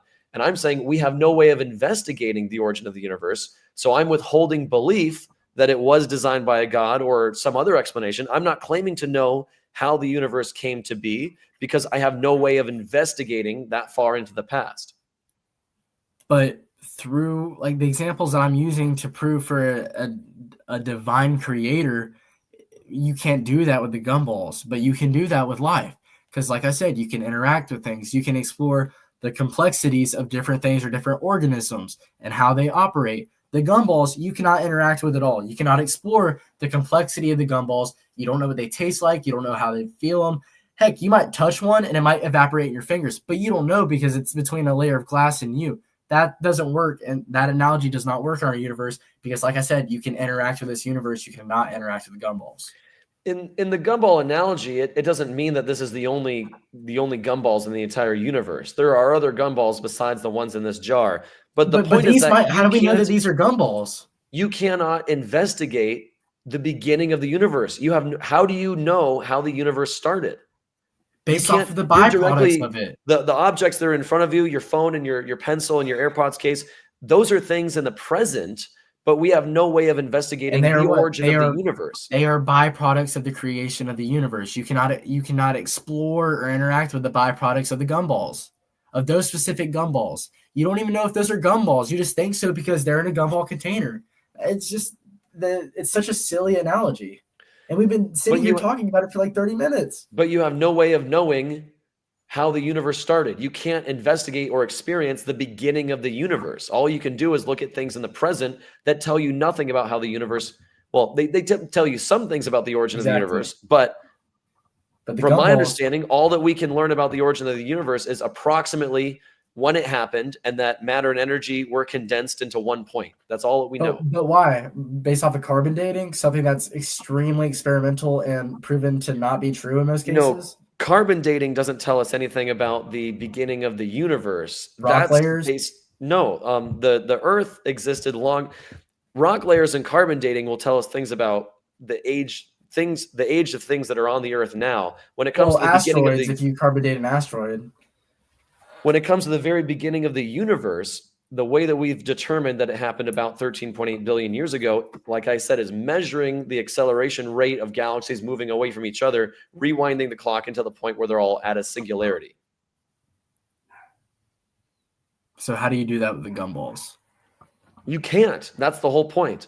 You can't know how many are inside. You're proving yourself wrong, because you just said we can explore certain things about the universe, like the date of it, but you're saying we can't interact with the gumballs at all. That's something I've been saying. You cannot interact with the gumballs at all. Well, what I'm saying is that we can know some things about the origin of the universe, like approximately when it happened, and that there's been an expansion, just in the same way that we can shake the gumball machine, we can see how they bounce around, but we're incapable of knowing whether the number is odd or even, just like we're incapable of knowing ultimately how the universe started or if it started at all. That's the point, that we're the gumballs and the origin of the universe are on the same level, is that we don't know how the universe started. All we can do is observe the present and make hypotheses about the past. But you cannot interact with the gumballs on the same level you can interact with the universe. That's what I'm saying. Like you said, we can shake it and certain stuff. Okay, you're interacting with the glass. You're not interacting with the gumball. That's like me shaking up a present and saying, oh, I know what's inside of it based off of, how it rattled when it hit the wall of the box in between the item and the Christmas wrap. It's just, you're not interacting with the gumball. So you're not interacting with the universe in that analogy, which isn't true, because we can interact with things of the universe.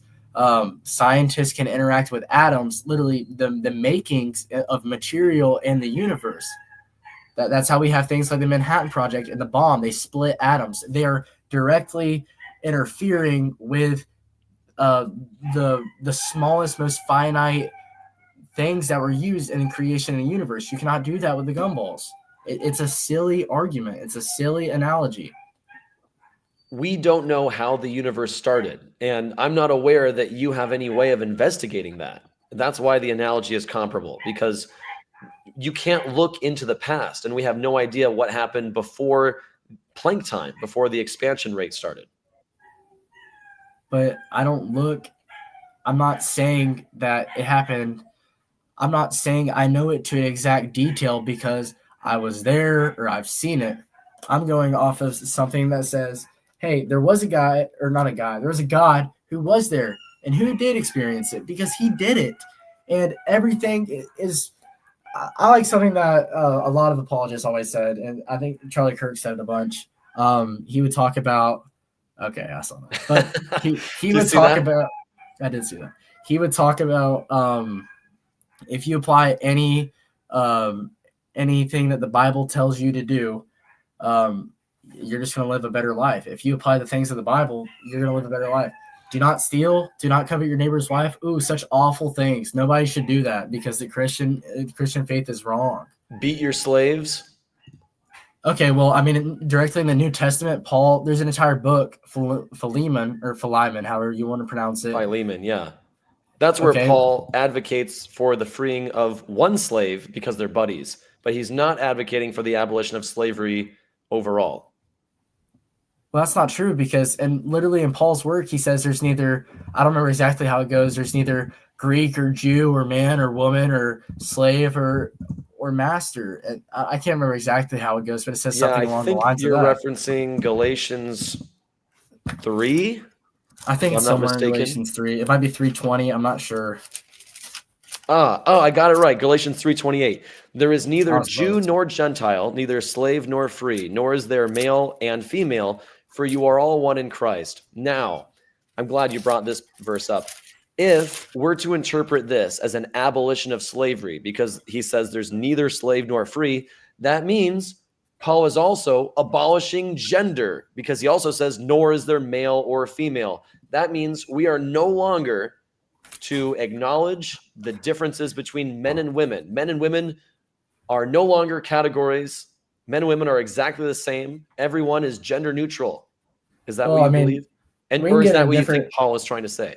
we can get in a different argument on that if you want to. I mean, I think that's just blatantly you just trying to crack a joke over a certain No, I'm being scripture. serious. So if we're to interpret the fact that he says there's neither slave nor free as saying slavery should not exist, and then he also in the same sentence says, nor is there male or female, then by the same standard that you're analyzing the first part, neither slave nor free, we should be also applying the same But you're taking out interpretation the to the second context part. There's completely. neither male nor You're not female. applying the same interpretation into both of them. What Paul's saying here is that all of them should be treated equally. He's not saying that they don't exist. He's saying that the constructs of the way that they've been treated, they should all be treated the same. That's what he's saying here. He's not saying that these things don't exist.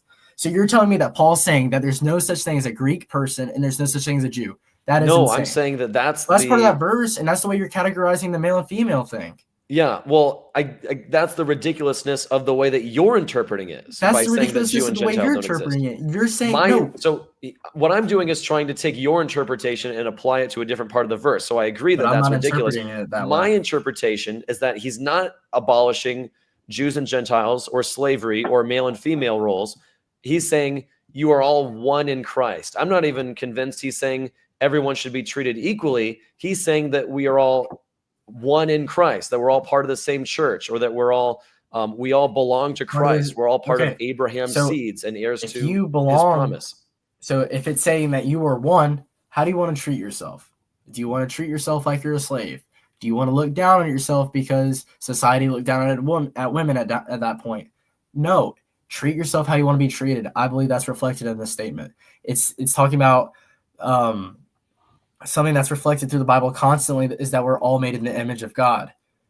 Not a certain group is just made in the image of God alone. Besides just all of humankind, I mean, like birds and turtles aren't made in the image of God like we are.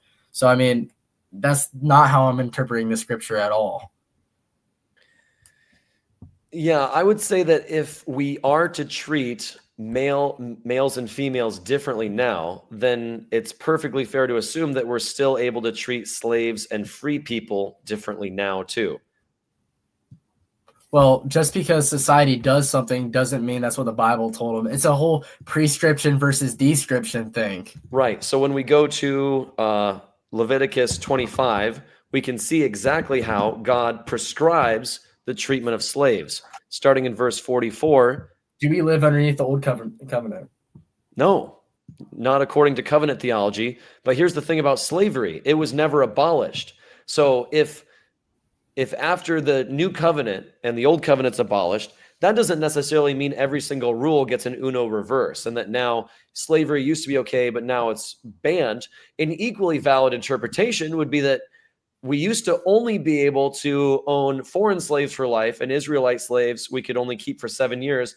Now, under the new covenant, we can have Israelite slaves forever. We can have anyone as a slave for all time because now we're free to enslave whoever we want. That's an equally valid interpretation. In fact, I think it's a better one. The thing is, you take the context out of everything. You took the context out of Galatians 3:28, and I called you out on it. So now we're going to go to a different scripture that you're going to nitpick and take the context out of. Israel's slavery was not the same as American slavery. It really I never said that it was. Indentured servitude. No, but you're about to say God promotes misuse of these slaves, which is not true, obviously. And we can go there. And I mean, I guess we're just going to jump around and nitpick verses of the Bible for the rest of the night. That's fine by me. I'll do my best to try and come against them in the short matter of time I've been given. But have a way at it, I suppose. I'm not taking anything out of context. I'm fully aware, and I've already acknowledged that this is an old covenant Mosaic law where it says, God says you can buy slaves from the nations around you, keep them forever, and pass them on to your children. And then I will jump around to Exodus 21, which we don't need to pull up, but that says you can beat your slaves, which I would argue is a type of mistreatment of human beings, beating them until they're unconscious and as long as they can wake up from their coma within 2 days. Nowhere in the New Testament does it ever say slavery is wrong or you should not own any slaves anymore. Paul advocates for the freeing of one slave because they're friends, and he says slaves and free people and men and women and Jews and Gentiles are all one in Christ. That's not an abolition of slavery any more than it's an abolition of being a Jew or being a man or a woman. So let me ask you a question. Jed, you're married, right? I am for 6 years. Okay. Okay, congrats. If you are married, does that mean, since you have this one example of this woman that you love romantically in your life, does that mean only your woman should be loved romantically? Because it's the only example I see of you loving a woman romantically? You don't say anything about loving other women romantically. I've never heard anything about it. I've never seen anything about it on your YouTube channel. So does that mean only your wife deserves to be loved romantically and other women don't deserve that? No, I would say that people in general, women or men, all deserve, or I'd say most people deserve love. Sure. Okay, so we see an example in the Bible where I proved you wrong, and you're saying, "Oh, that's only this one time. That's only this one time that happened." No, it's an example that's cited. It's an example that represents the broad majority of the theology. Christianity doesn't prove or promote slavery. Christians were mainly the abolitionists that went against slavery and got it expelled from the South.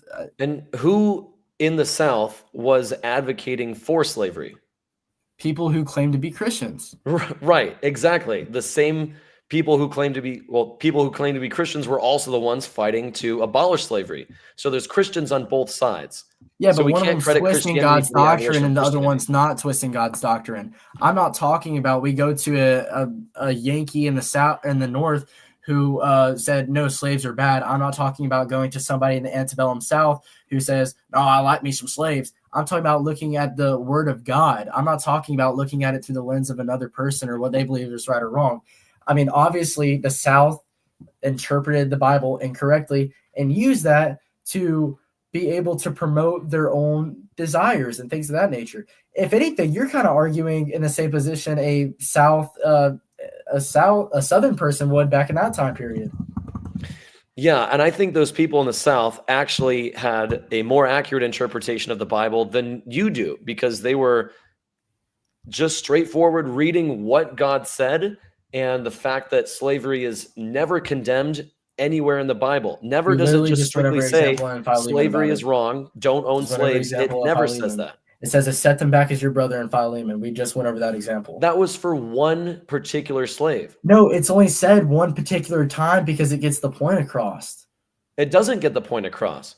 He's advocating for the freeing of one slave. And the fact that I think multiple people deserve to be loved, that's an instant. Do you understand how big the Bible would be if Paul individually advocates for the freeing of every single slave by name? You could make the Bible shorter by taking out all the passages that advocate for slavery and replacing them with one verse that says, "Thou shalt not own slaves." What happened in history? In Leviticus 25, Exodus 21, Deuteronomy 20, and elsewhere, what is this? Ephesians 6:5. God and the Bible advocate for the owning of slaves, and nowhere does it ever say slavery is wrong. But we just talked about how the South misinterpreted it because slavery in the South was not the same as slavery back in those times, and we can agree on that, correct? I mean, it wasn't exactly the same. Sure. Was it as bad? I think that slavery is always bad. Are there worse forms of slavery? Sure. Well, I wouldn't even describe it as slavery. I would describe it more as indentured servitude. What do you call it when you own someone as property for life, beat them whenever they stop working as much as you want to, and make them do unpaid labor forever and pass them on to your children? Well, I feel like that's just kind of generalizing it. And that's literally what it's. Yeah, it is generalizing it. That's a summary of everything it says about slavery in the Bible. Well, then it says you can own slaves for life, pass them on to your children. So what you're saying, basically, if I wanted to apply that to my current life right now, then my boss forces me to do intense labor so I can survive and give myself nutrients. That's basically what you're saying. If I don't work for my boss, I die. That's basically what you're saying. And he's in control of that, and he knows that.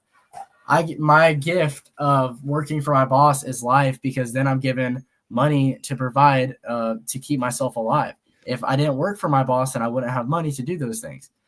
No, I think the comparison between modern employment and slavery is disingenuous, because you're describing past slavery. You can quit your job whenever you want and get a different job. There's OSHA laws which prevent your boss from beating you if you don't do what he says. You can sue your boss if he mistreats you and are likely to win a big portion of compensation. You can be your own boss here in America. You can start your own business and do whatever you like to earn money. You can earn money just strictly from doing YouTube videos. You can earn money all sorts of ways, and your boss cannot beat you, and he cannot force you to be his employee forever. But And since I'm you not like saying, the I'm not new, comparing. I was What just did you going to say? bring up, since you like the New Testament, Ephesians 6, starting in verse 5, says, "Slaves, obey your earthly masters with respect and fear, and with sincerity of heart, just as you would obey Christ. Obey them not only to win their favor when their eye is on you, but as slaves of Christ, doing the will of God from your heart. Serve wholeheartedly, as if you were serving the Lord, not people, My Bible because just you know doesn't that the Lord translate will it to reward each of you slaves. whatever good they do and whatever whether I they mean, we be a go look slave or at the free." original Greek word, but my translation does not label them as slaves. It doesn't say slaves there. What does it say? Servant? It says servant, which Yeah, is, I think well, we can both agree that's a lot better than a slave. well, it sounds better in our language because slave comes with it a lot of baggage, because it's Let's. under the I want to look and presumption that, see what the Greek word, what Greek word that's translated from.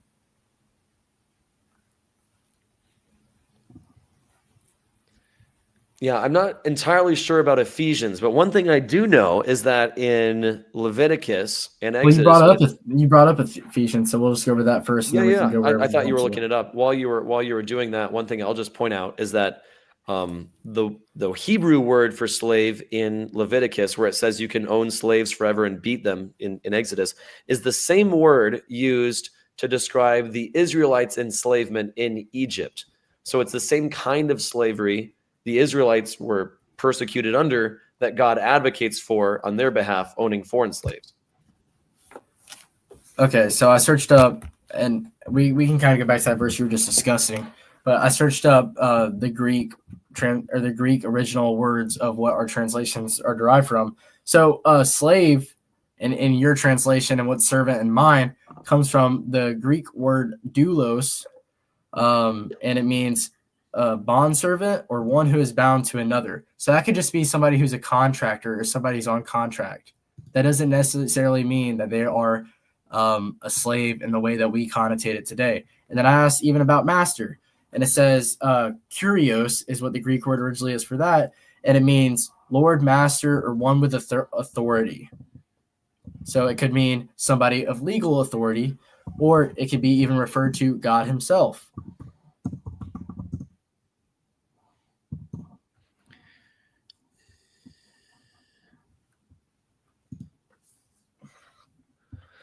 Let's see.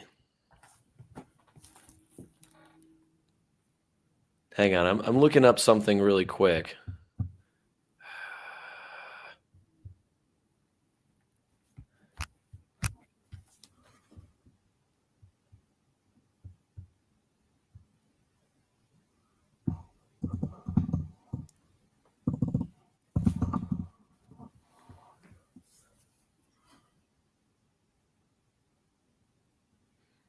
Well, I don't know. I'm not a Greek philosopher. I was trying to look up the Greek word for slave used in the Septuagint in Leviticus, but that might be a browser for another day.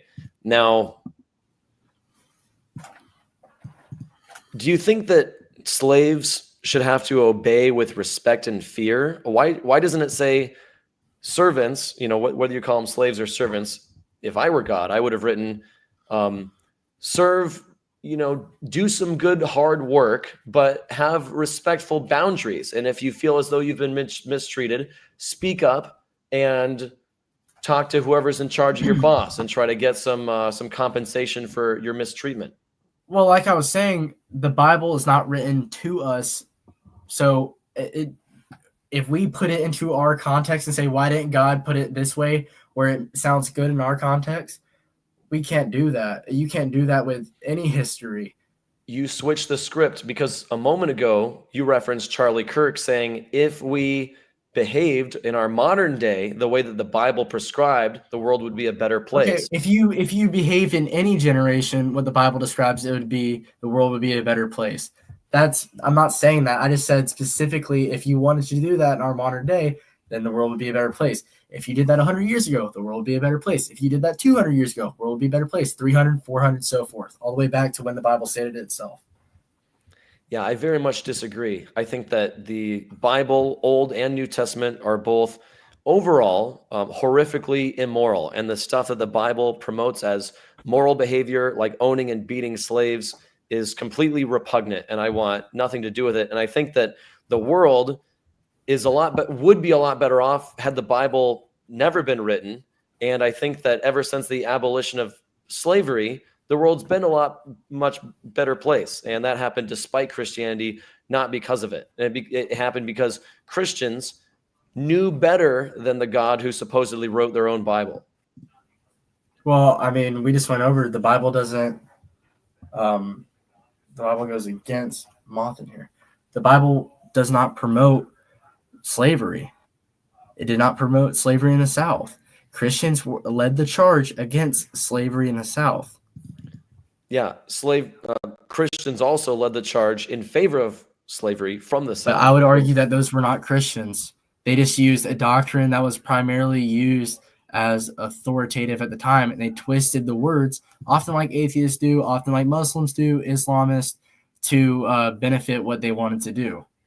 You don't need to twist the words at all to point out that the Bible's in favor of slavery. You've twisted the words in Scripture today. I mean, you said that Paul says that there's no such thing as male or female, which is not what he's trying to say there. I understand that he's not trying to say that. What I was doing is, and like I pointed out, that's not my actual interpretation of the book, of the verse. I'm saying that needs to be your interpretation if you're going to be consistent. Because if you're interpreting that verse as an abolition of slavery, it must also be an abolition of gender. But I don't think that was Paul's intention. I think Paul was saying gender still exists, slavery still exists, but everyone is one in Christ. Because once you get into heaven, then everyone becomes equal. But when you're on earth, slaves need to obey their masters.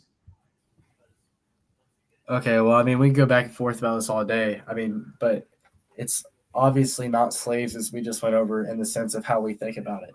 It's basically employees or people who are under contract listen to your boss or your employer. The Bible literally says that it's punishable to kidnap or steal a man by death. It's punishable by death. Yeah, Deuteronomy 20 also says that when you march up to a neighboring city, you can just force everyone in it to become your slave or die. And if they refuse to become your slave, then you kill all the men and make the women and children slaves anyway. And they're to do unpaid labor. Okay, so I mean, what are they going to do? Be like, all right, you guys can have your swords back, your shields back, and you know how you were killing babies? Yeah, we'll let you keep those too, and y'all can just go and mosey on out of this neighborhood and go to a different one and keep doing what y'all are doing. I mean, we just went over the fact that slaves then are not what they were 200 years ago. When I think about slavery, my working definition is somebody who does unpaid labor, who's owned forever, and you can beat with a rod as long as they don't die within 2 days. That's my working definition of a slave. And that's also the Bible's definition. The Bible, we just went over that the original words does not define them as slave. Yeah, because your translation says the word servant, you're saying it's not a slave. I went back to the Greek and Hebrew original words. I'm not looking at a certain translation anymore. I went back to the original words, and that's what I talked about, Ebed and doulos, and all those original words of the original language, not my translation. Now, if Ephesians is strictly talking about servants should obey their masters. That doesn't mean it's an abolition of slavery. And maybe that would be an example of a passage I shouldn't point to as an advocate of slavery, but that doesn't mean that it's abolishing slavery or that the Bible doesn't promote slavery overall. And like I pointed out, the Hebrew word for slave that's used in favor of Israel owning slaves from foreign countries is the same word used that when the Israelites were slaves under the Egyptians. Well, I mean, we can just go back and forth talking about that. That's not I just don't even think we should be calling them slaves at that point, because that's not what they are. And I mean, it's almost a mercy to grant people who were into prostitution and into murdering babies into not killing them, but letting them live underneath you on a socioeconomic ladder, I guess you could say. And when you're trying to say that they would take the people and say you could either be a slave or die.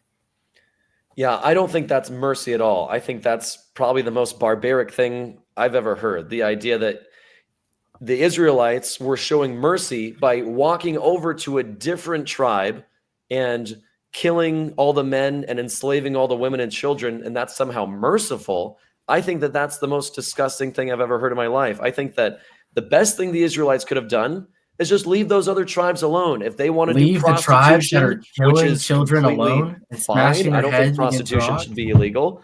I think that if they were sacrificing babies, they should stop doing that. But I certainly don't think the best way to prevent the sacrifice of babies is to kill all the men and put all the children into slavery. I think that's a horrible option. You think the Israelites should have went over there and be like, now guys, No, you I think they shouldn't should be have doing not that. gone over there. They should have just You think played by so? You're themselves and thinking they stuck to should have where they just were. allowed that to happen? Say that again. You think that they should have just allowed all these other tribes to continue sacrificing children to Molech, engaging in prostitution inside temples? You think that should have just they should have went and we'll just let them go do their own thing? I think Them that would have crazy been. Amalekites. I think leaving them alone would have been better than going in and slaughtering a bunch of people and turning them all into slaves. Well, I'm sorry. I don't think that we should let people kill children. I guess we just have a fundamental disagreement there. I mean, I also don't think we should let people kill children, but it's weird that you think that killing children is wrong when God says to kill children in the Bible. The only cities that get the luxury of becoming slaves are ones other than the Hittites, Amorites, Canaanites, Perizzites, Hivites, and Jebusites. Those 6 tribes you're to completely destroy and annihilate everything that breathes. I think we went over this last time where God says... We did, and I dug further into that, and Paul Copan, he's an apologist. He has an entire book entitled Is God a Moral Monster, where he goes over these things. I mean, and a good example, I guess, to bring up to you, I have to wrap this up because, I mean, like I told you, I have a prior engagement, but I'll finish on this point. I was supposed to be gone like an hour and a half ago. Oh, sure. I'll finish. Yeah, it's been a long time. I'll finish on this point. I'm glad we had this conversation. It was good to speak with you again. But I will finish on this point. When you go to a baseball game, and let's say you run up the score 18-0, and your team wins, you walk out of that stadium, you're like, man, we killed them. We killed that other team. Wartime hyperbole. That's what's used here because we see those tribes are mentioned after the Israelites supposedly wiped them all out. So, I mean, and God was with them. So God didn't promote genocide because he was with the people who didn't wipe them all out. It was just wartime hyperbole. Yeah. So the hyperbole in question is being spoken by God. So what you're basically saying is that God instructed the Israelites to kill babies and completely destroy them, but he was just joking, and he knew that they wouldn't actually kill babies. I'm saying that's the way they interpreted it. Yeah, the Bible in the Bible, God says, "Leave alive nothing that breathes; completely destroy them." Now, it is true that some of those tribe members pop up later in the Bible, like the Hittites and the Hivites, etc. Maybe they all pop, or at least most of them pop up later. The fact that the Israelites failed to carry out God's command. Well, they didn't fail because God was with them. So God would have punished them if they failed to carry out his command. We see that many a times where they fail to carry out his command and they are punished as a result. Them not being punished here, and it says the Lord was with them. It says that word for word later down in the verses. It's saying that, I mean, the Lord wouldn't be with them if they didn't obey him. That's silly. Here's my interpretation from an internal critique is that God commanded a complete genocide. The Israelites marched over to those 6 tribes and did their absolute best to wipe them all out. A few people survived, and maybe a couple of people saw the Israelites coming and ran away, or in all the chaos, I'm sure there were thousands of people, or at least hundreds of people in those tribes Some of those thousands of people ran away, and the Israelites didn't get a chance to kill all of them. God didn't punish the Israelites because they tried their very hardest to carry out his order to commit a complete genocide. Well, if it was God's order to completely commit genocide and then completely commit genocide, then it would have happened. But it didn't. Not necessarily. If they would have, 100%. The Israelites presumably killed maybe 99 or 98% of the people in that tribe. They failed to carry out the command completely because a few people survived the genocide. God, in this case, God's not going to get on their case because a few people ran away. That was outside of their control. For all he's concerned with, these tribes are wiped out, and that these stragglers are going to, go wander around, and it's negligible. But for the most part, the Israelites were successful in committing a genocide, which is why God did not punish them for failing to kill all of them. We also have examples from just a quick other example, Numbers 31, when Moses specifically says to go back over to the kingdom. In Numbers 31 is when God commands the genocide of the Midianites. The Israelites go and kill all the men, and they kill all the men but leave the children and women. And then Moses gets really mad. He says, hang on, what were you guys thinking? You left alive all these baby boys? You need to go back over there and put to death every single baby boy. And while you're at it, kill all the women who have slept with a man, but save the young virgin girls for yourselves as spoils of war. It's notorious that Moses has a bad temper in the Bible. It's one of his main character flaws besides being a murderer. If you read Numbers 31, chapter 7, and they warred against the Midianites as the Lord commanded Moses, and they slew all the males as the Lord commanded Moses. The Lord commanded him to slew all the males. Nowhere in here does it say that Lord whispered in Moses' ear and said, also kill all the old and fertile women. That's not the case. That is Moses' own anger acting out because of his preferences of what he wants done. While that is true, wouldn't it be, if God did not want them to kill innocent baby boys, surely God would have reprimanded them afterwards. Instead, after the genocide, in verse 25, the Lord said to Moses, you and Eleazar, the priest, and the family heads of the community are to count all the people and animals that were captured, divide the spoils equally between the soldiers who took part in the battle and the rest of the community. So God is helping with human trafficking after the war, you can't really call it a war, after the genocide and the slaughter. God is helping to distribute these stolen virgin girls, these young girls who were taken as prisoners of war, and dividing them amongst all the tribes. Interestingly, some of those virgin girls ended up being given to God. Maybe that means they were sacrificed, but I'm sure you're going to disagree with that. I know you have to get going. I'll let you respond to that. And then I also wanted to briefly wrap up by answering your earlier question about why I do this in the first place. All right. So my response to that would be, in the end, I mean, it's almost like our argument about David, right? In the end, God does punish Moses because Moses does not go into the promised land. He was basically just, I guess, interning almost, like he didn't get paid to be the guide throughout the desert. And that's because of his anger.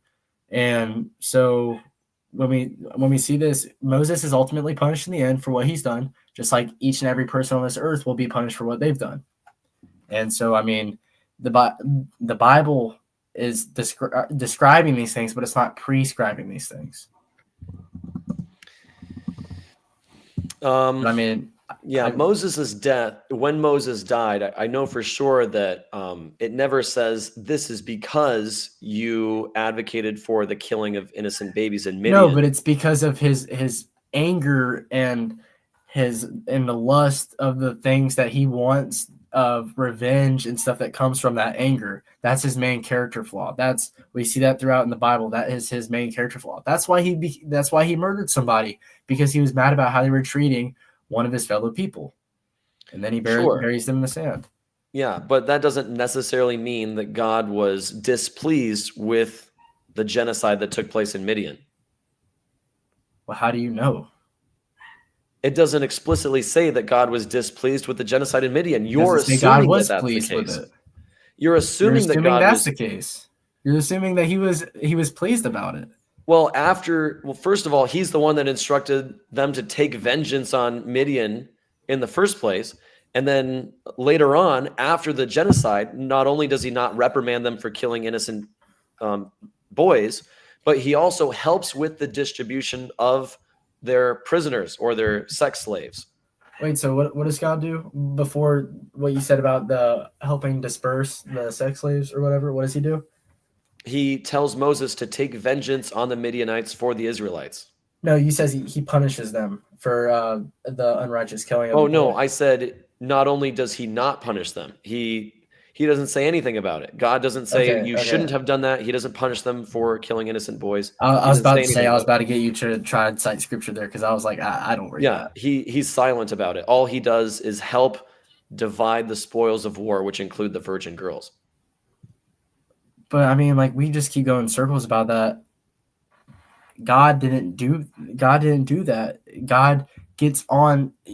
What you're suggesting is that the Bible outrightly says this 1 minute and this the next minute. Now, these people are so smart that they made this entire book go all together. I'll play devil's advocate for a minute. They made this entire book go all together. And what you're suggesting is that they done all this and that people for thousands of years have followed this even when it has these outright contradictions, which I don't believe are contradictions at all.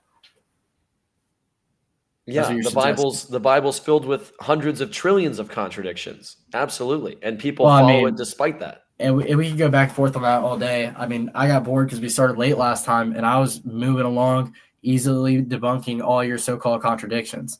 But I mean, I guess we can just say that for another time.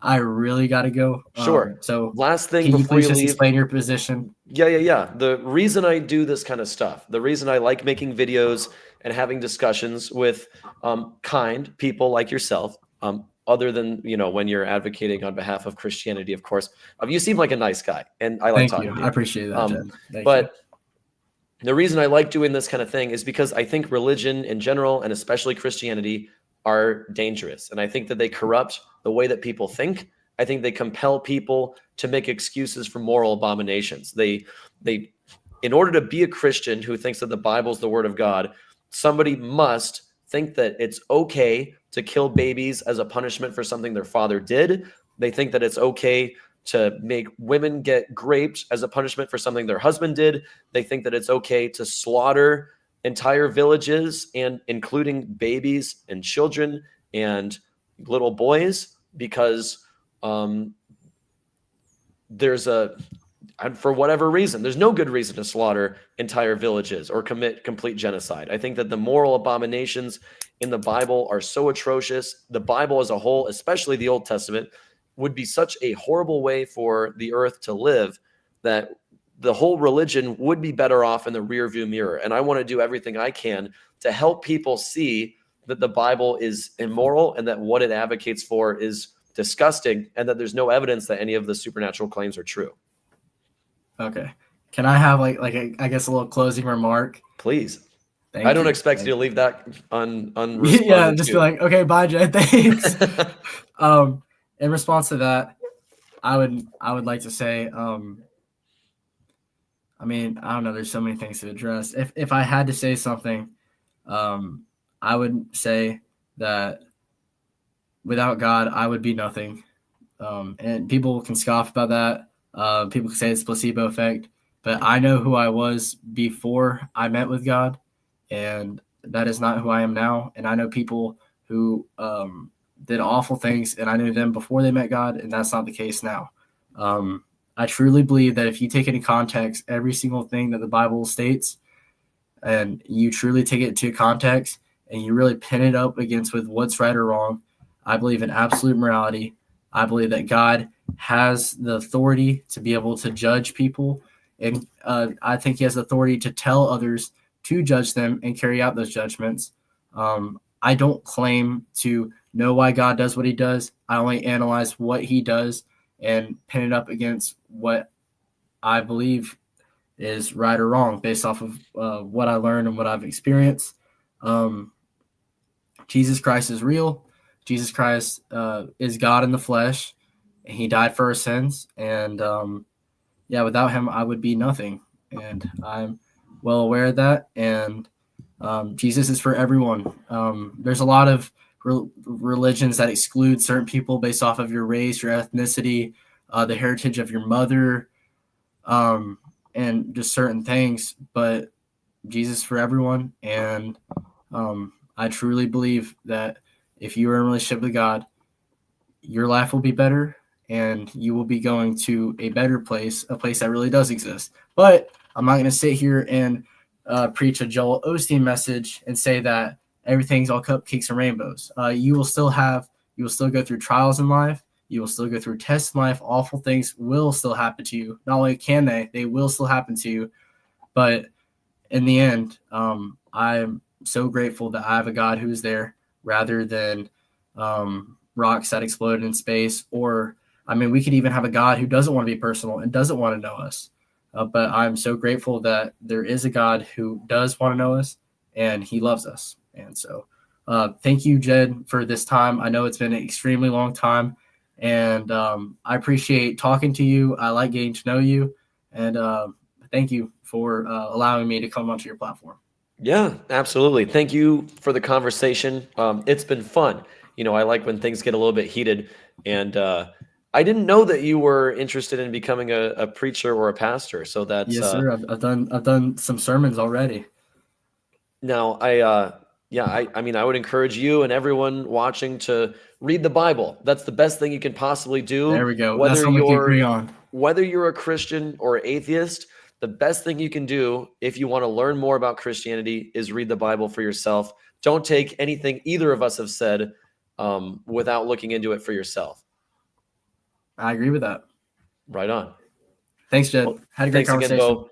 Have an awesome rest of your night. Take care. You as well. I'll see you later. Bye.